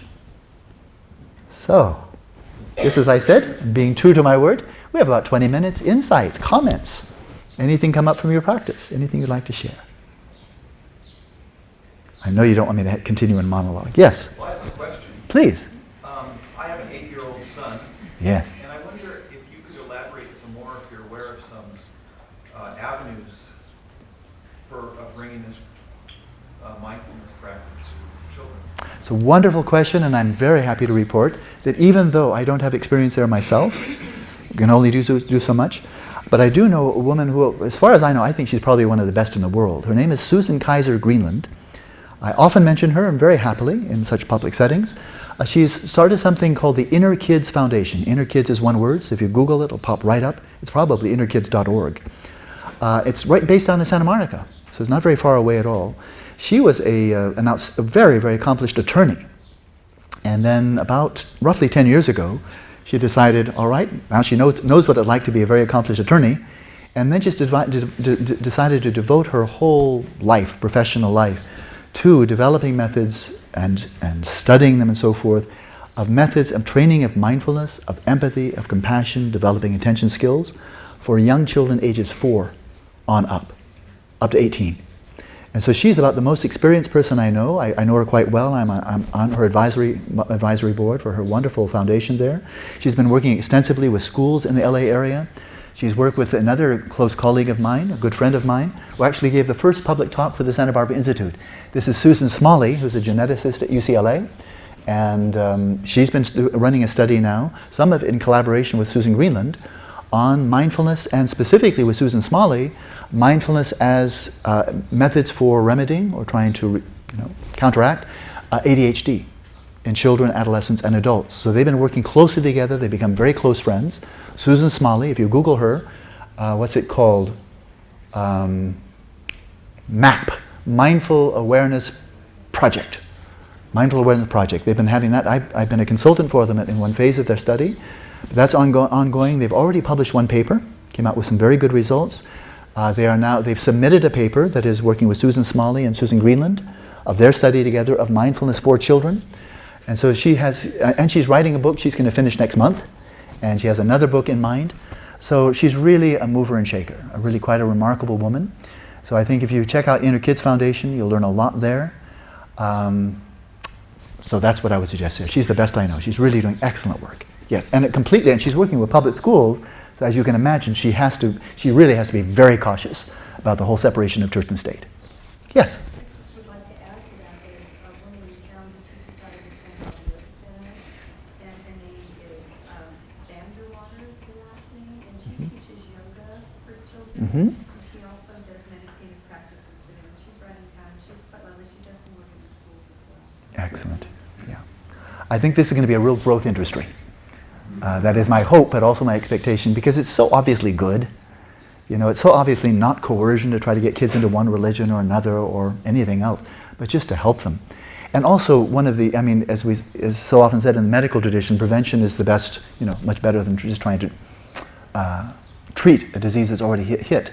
And if children are, especially if they're genetically, have a genetic proclivity for ADHD, to introduce before the symptoms of ADHD ever come in, which usually comes in at age 5, 6, 7, before then already, almost like giving an immunization, already teach young children, preschool, why not? And Susan Kaiser Greenland, and probably this woman at the Santa Barbara Yoga Center, have ways that are fun, because it has to be fun and it has to be short.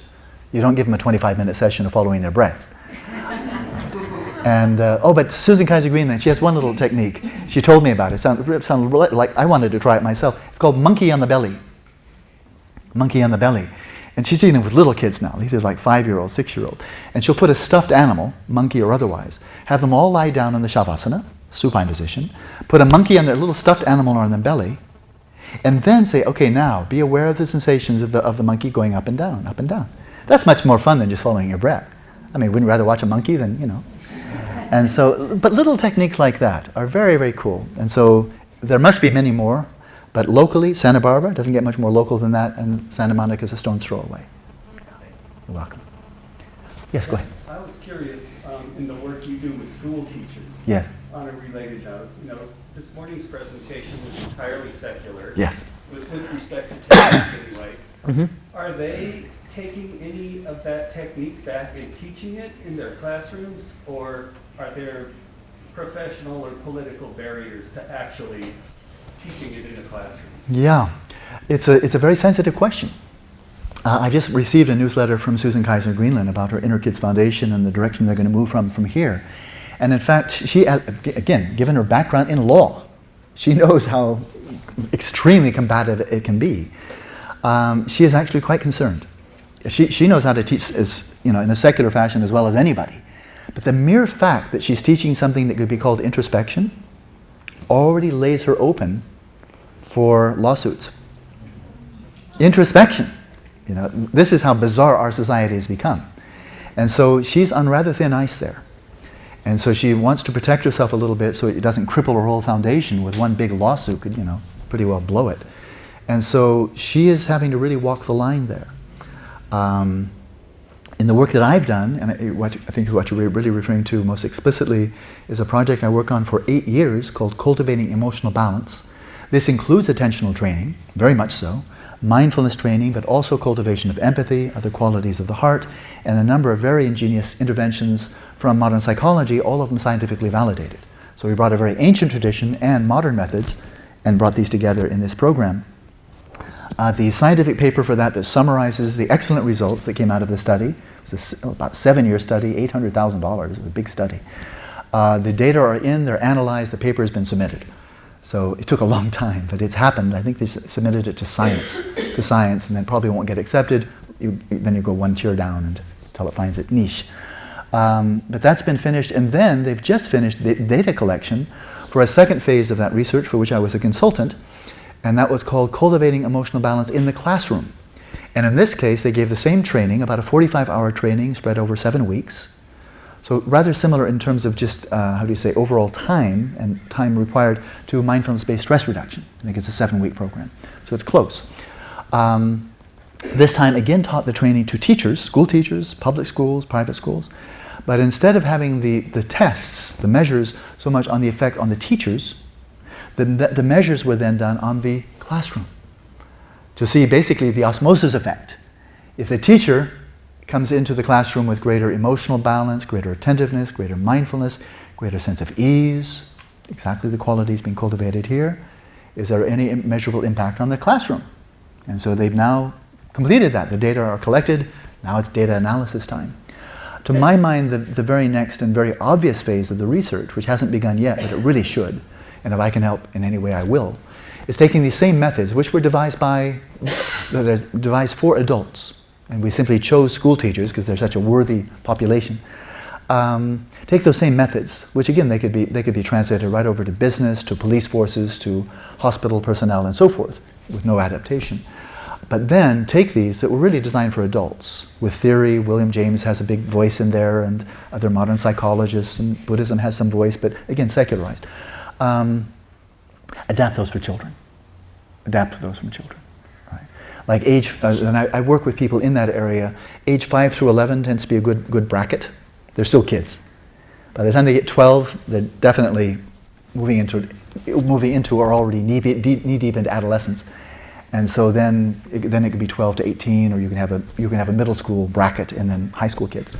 But some adaptation necessary. So we'd have the monkey on the belly for the little kids. That wouldn't go so well with high schoolers, you know. So make sure that you adapt it. But that's where it really needs to go. And I think the easiest access will be in private schools. And we have some very, very good ones here in Santa Barbara and Carpinteria and so forth. So that might be a good place for it to be kind of brought out into the public without the big concern of church and state. It doesn't mean we make it more religious. It just means that you're safer from lawsuits, right? And then the public school district. But a lot of care has to be done just because there are such strong feelings, both from hardcore anti-religious people to hardcore religious fundamentalists. And they all have strong feelings about the interface between church and state, all right? So I think it's very promising. And in fact, in about 2 weeks, I'll fly up to the Bay Area. Probably have to keep this a little bit vague right now because it's not set. But there's a major university up there who is very, very interested in the Cultivating Emotional Balance program. They would like to basically sponsor it and have their university with multiple campuses be the point of dissemination for this to psychologists, to school teachers, to medical professionals and so forth. And Paul Ekman and I, who put together this whole training program, would be there just to oversee it, to make sure that the quality is still maintained, quality control. Yeah. So this looks very promising. Because I feel a moral responsibility now that so much time and effort and money went into that study, and the Santa Barbara Institute holds the trademark for CEB, Cultivating Emotional Balance. I feel a real moral responsibility. Okay, I've got to get out there and disseminate it. I can't just sit on it. And now a university has come up and said, how about we do that? And I said, oh, thank you. So we just get to oversee it, but without having to do all the administrative stuff. So I think this is very promising. We'll probably see some very big movement in just the next month or two. Okay? Yes? Cemented or ingrained a lot of negative or deep thoughts from the past, and at that moment my attention, they were probably blown out of proportion. Yes. Now I find myself a lot of times, more often than I'd like to, my attention is brought up by some stimuli or being in a situation or work related that pulls upon, and my attention goes back to the thought that brought up perhaps. So like an old LP, the way I know it well. Okay. Yeah. And I do a lot of techniques, and I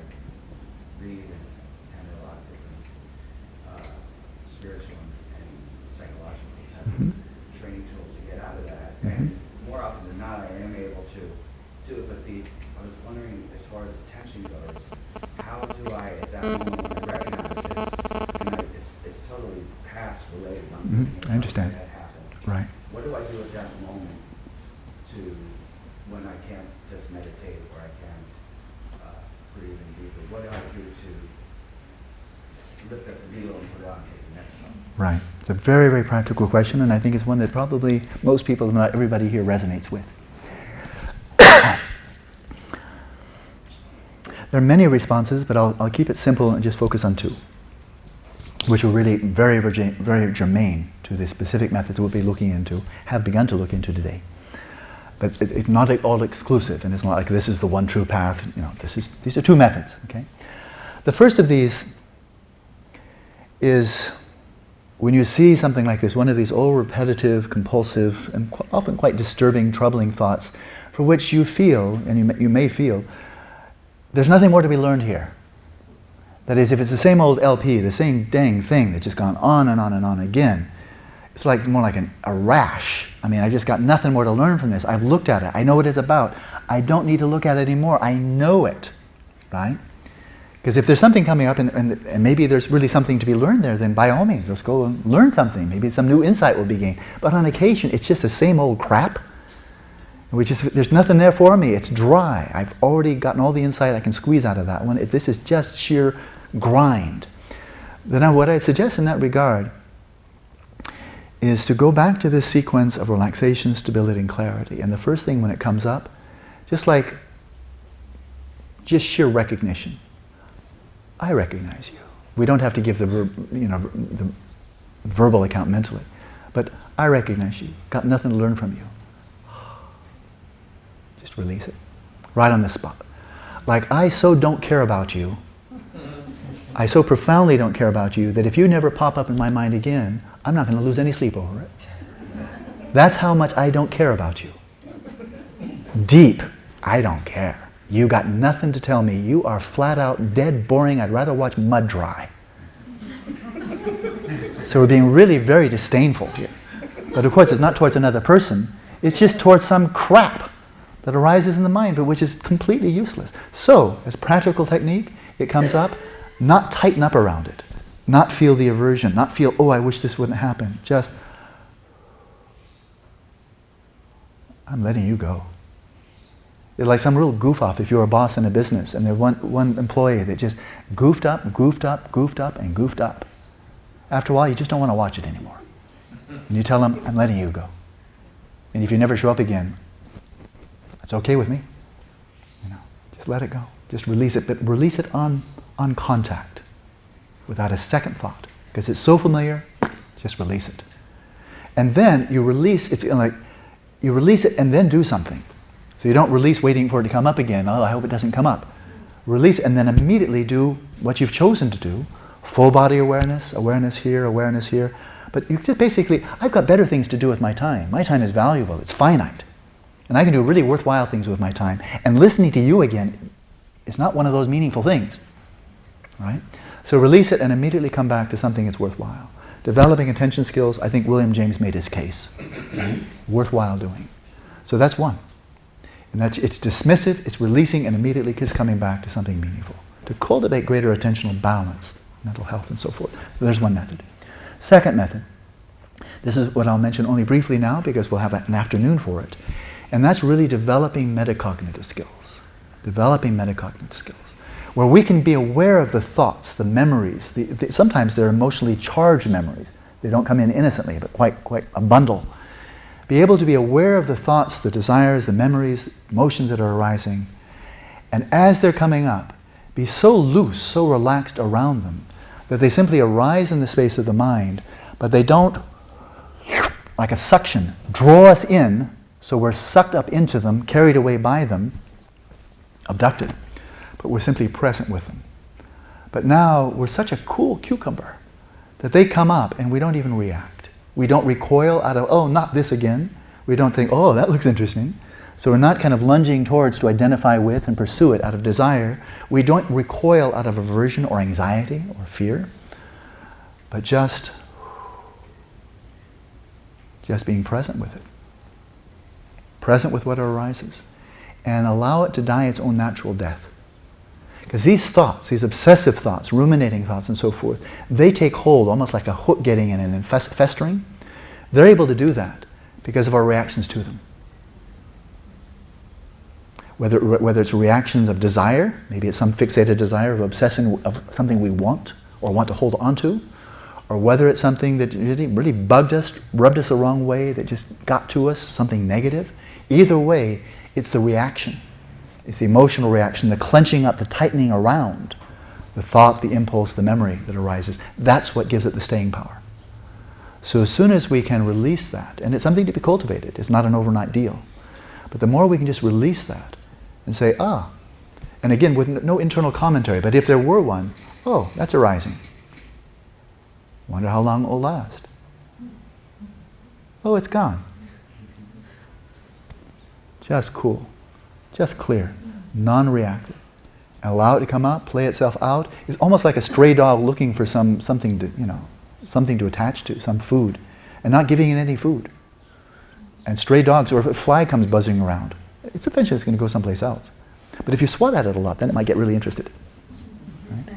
So those are two techniques. There are many others, but those two we have been and will explore today. Okay? Good. One final one? Yes, final one. Why is it that when I'm under stress that I can focus so well? Yeah. For example, I often think I was going to be an EMT one time. I thought I'd be great at that because I'm just so good under stress. Mm-hmm. And yet that's the very thing I don't want. Yeah. I think there's some good biological reasons for it. Fight and flight. Fight and flight. And that either one of those really calls for attention. You're imperiled, right? You're imperiled. Something is attacking you that you actually can engage in, and you feel you can win. You better be very focused, otherwise you won't win. Or if you need to run, if you're in a flight mode, then you better be very focused, otherwise you'll trip, you'll fall, run into something. And so the fight and flight kind of syndrome, which is very much of a psychophysiological situation, condition, arouses the attention and enables us to focus very, very well. It's also very fatiguing, and there's a lot of wear and tear, as you very well know.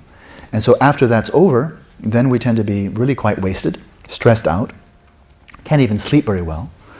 But it's biologically built into us that in situations of danger, we better be focused, because it was the focused ones who survived and passed on their genes. And the ones who felt very relaxed and say, oh, the tiger's coming? Well, gosh, I wonder what kind of tiger. You know, they're the ones that become tiger lunch. So they don't get to pass on their genes. And so, yeah, it works for the short term. And most studies of attention over the last 100 years have studied attention as it's directly correlated to arousal and effort and strain.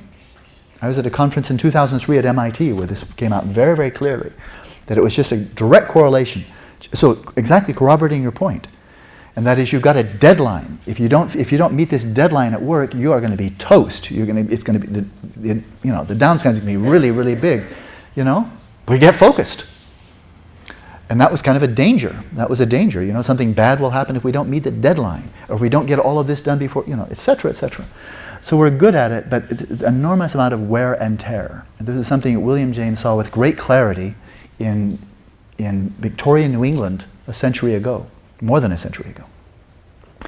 And so that's why it is that it's a habit, but it also has a strong biological base to it as well. And what we're seeking to cultivate here, which is the anomaly, but I would say without any doubt at all, this is something that can be cultivated. I've taught it a lot for several decades now, practiced it. There's no question in my mind that it can be cultivated. And so William James was wonderfully wrong on this point, but again, within his local time and space, how could he know otherwise? But the ability, and here's the magic of it, and then we'll take our break, is the magic, the beauty of this as a contemplative practice, something to be cultivated rather than something being really good at your job. Like a downhill racer has to be very, very focused. They're going to be really wiped out when they get to the bottom, so tight. Jet fighter pilots, very, very focused. They need it like 5 hours, 6 hours of R&R, if not 24 hours of R&R after they've been in the cockpit for 5 hours. Professional chess players, professional musicians, the list goes on and on, air traffic controllers. They all know how to focus their attention. And they're already wasted when it's finished. When the job is over, when the urgent situation is over, the performance, whatever it is, they're all, oh, give me a break, you know? They're wasted. What is being cultivated contemplatively is something that is an anomaly, and the study of it has hardly begun, but it has begun. In our big shamatha project last year, studied this big time, with 70 people meditating for 3 hours on the average of 8 hours a day. And so the beauty of this is that we're simultaneously cultivating a deeper sense of relaxation, of looseness, of ease. And the more deeply you practice, the more hours you practice. I practice this up to 12 hours a day. At the end of 12 hours a day of practice, I feel really, really loose, relaxed, you know? And it's not just because I was hanging out in Shavasana, it was real training. But it was training with a sense of ease, relaxation, looseness deepens, right? Simultaneously, with the deepening sense of ease, the release of stress, the mind is getting calmer. The obsessive, compulsive flow of thinking and grasping onto thinking, loosening up, softening, softening. More and more easily the mind is still, the mind is focused, continuous. And then out of that comes the clarity. Clarity is something we normally only get by contracting our mental muscles, really focusing tightly, you know, then we get really sharp. Here, rather than forcing the clarity through by paying really close attention, like as if there's a whip cracking above our head, the clarity, the vividness, the acuity of attention comes because the mind is so calm. Now, to think of a parallel, hypnagogic imagery. Hypnagogic imagery, many, if not all of you have experienced this, is that radiantly clear imagery, like mental video clips, that run through the mind just as you're falling asleep, before you're really asleep and dreaming, but when you're not really quite awake yet. And I've had this many, many times. The imagery can be as clear as watching television, but it can be three-dimensional, so 3D television.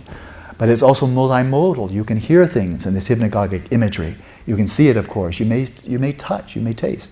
But so vivid, incredibly vivid, much more vivid than you can do just by visualizing something during the daytime in the waking state. How did it get so clear? Because this happens without training. And my diagnosis is this spontaneously radiant, clear imagery that comes up to mind as you're just drifting off into sleep. It's so clear because you're so relaxed, you're almost asleep. And you're so relaxed, the mind is really calm. But you haven't gotten plowed under into non-REM sleep yet, where you lose the clarity. So you have that little interval of the clarity being there, but with deep relaxation and stillness, which means the clarity is unveiled and comes out in this brilliantly clear hypnagogic imagery. Okay? Yeah. So that's what we're really cultivating here. I think there will be many more studies of this over the next 10, 20 years. And hopefully it will really, how do you say, flow out into the education system, into mental health, business, and so forth. Good. But for now, let's have lunch, and I'll see you all at 2 o'clock. We'll come back for phase 2. Thank you.